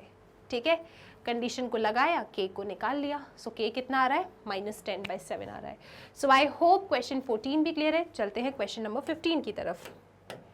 क्वेश्चन नंबर 15 आपसे कहता है find the angle between the following pair of lines. ये लाइंस आपके सामने है, इनके बीच का आपको एंगल चाहिए। तो आप देख सकते हो ये जो लाइन की इक्वेशन है वेक्टर इक्वेशन है, वेक्टर फॉर्म में गिवन है। तो मैं आपको ऑलरेडी बता चुकी हूँ कि अगर आपकी लाइंस वेक्टर इक्वेशन में हो, that is R vector is equal to a1 vector plus lambda b1 vector और r vector is equal to a2 vector plus mu b2 vector. अगर लाइंस की इक्वेशन वेक्टर फॉर्मेट में है और इनके बीच में आप लोगों को एंगल चाहिए तो फॉर्मूला होता है cos theta is equal to mod b1 vector cross dot b2 vector divided by magnitude of b1 vector into magnitude of b2 vector. ठीक है जी। सो ये फॉर्मूला होता है दो लाइंस के बीच का एंगल फाइंड करने का। क्या फॉर्मूला है? अगर लाइंस मेरी वेक्टर फॉर्मेट में है तो cos theta is equal to modulus b1 dot b2 divided by b1 का मैग्नीट्यूड इंटू b2 का मैग्नीट्यूड, राइट। तो यहाँ पे this is r vector is equal to a1 vector plus lambda b1 vector. ठीक है जी। तो यहाँ पे जो मेरा b1 वेक्टर है वो क्या है, 3i cap plus 2j cap plus 6k cap. और मेरा b2 वेक्टर क्या है जी, मेरा b2 वेक्टर है जो म्यू के बाद लिखा है, that is i cap plus 2j cap plus 2k cap. ये b1 हो गया, ये b2 हो गया, राइट। अब रख दो इस फॉर्मूले में b1 डॉट b2 और डिवाइड कर दो इनके मैग्नीट्यूड से, आपको इन दो लाइंस के बीच का एंगल पता चल जाएगा। ओके चलो जी। So cos theta is equal to modulus b1 dot b2, इन दोनों का डॉट ले लो। So 3 into 1 3 plus 2 into 2 4 plus 6 into 2 12 divided by b1 का मैग्नीट्यूड, b1 का मैग्नीट्यूड क्या होगा जी, i cap j cap k cap के कोएफिशिएंट्स के स्क्वायर का सम। सो 3 का स्क्वायर 9, 2 का स्क्वायर 4, 6 का स्क्वायर 36 इनटू B2 के मैग्नीट्यूड को ले लो। B2 का मैग्नीट्यूड क्या होगा, अंडर रूट के अंदर आई कैप जे कैप के कैप के कोएफिशिएंट्स के स्क्वायर का सम। सो 1 + 2 × 2 = 4 + 2 × 2 = 4 और ये रहा आपका मॉड्यूलस का साइन।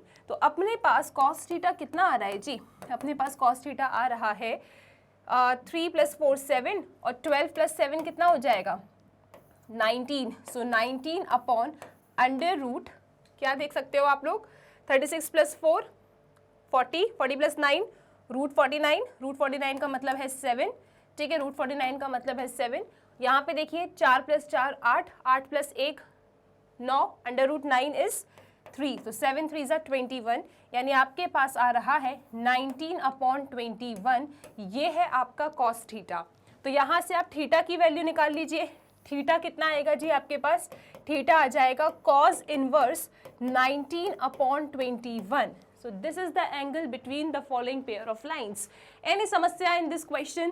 सबसे पहले देखो, आप लोग जानते हो कि दो लाइंस के बीच में अगर एंगल फाइंड करना है, अगर लाइन कार्टेशियन फॉर्मेट में गिवन है तो आपके पास कार्टेशियन वाला फॉर्मूला है, अगर लाइंस वेक्टर फॉर्मेट में गिवन है तो आपके पास ये वेक्टर वाला फॉर्मूला है, ठीक है। तो ये जो लाइंस थी वेक्टर के फॉर्मेट में थी, ये B1 है, ये B2 है।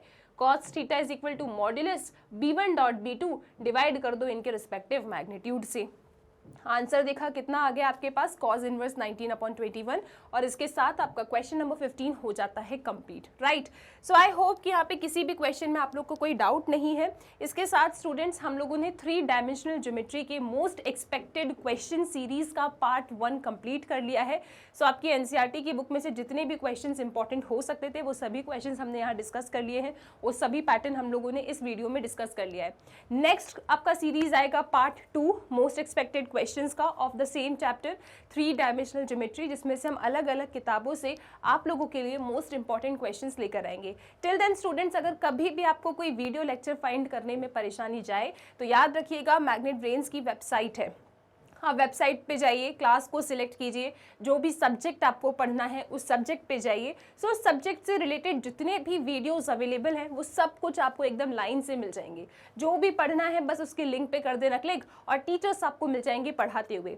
इसके साथ स्टूडेंट्स मैग्नेट ब्रेन्स पे books, e books and notes सब कुछ अवेलेबल है। अगर आपको ये सब चाहिए तो इस वीडियो के डिस्क्रिप्शन बॉक्स में एक लिंक आपको मिलेगी, उस लिंक के थ्रू आप इन नोट्स तक पहुँच सकते हो।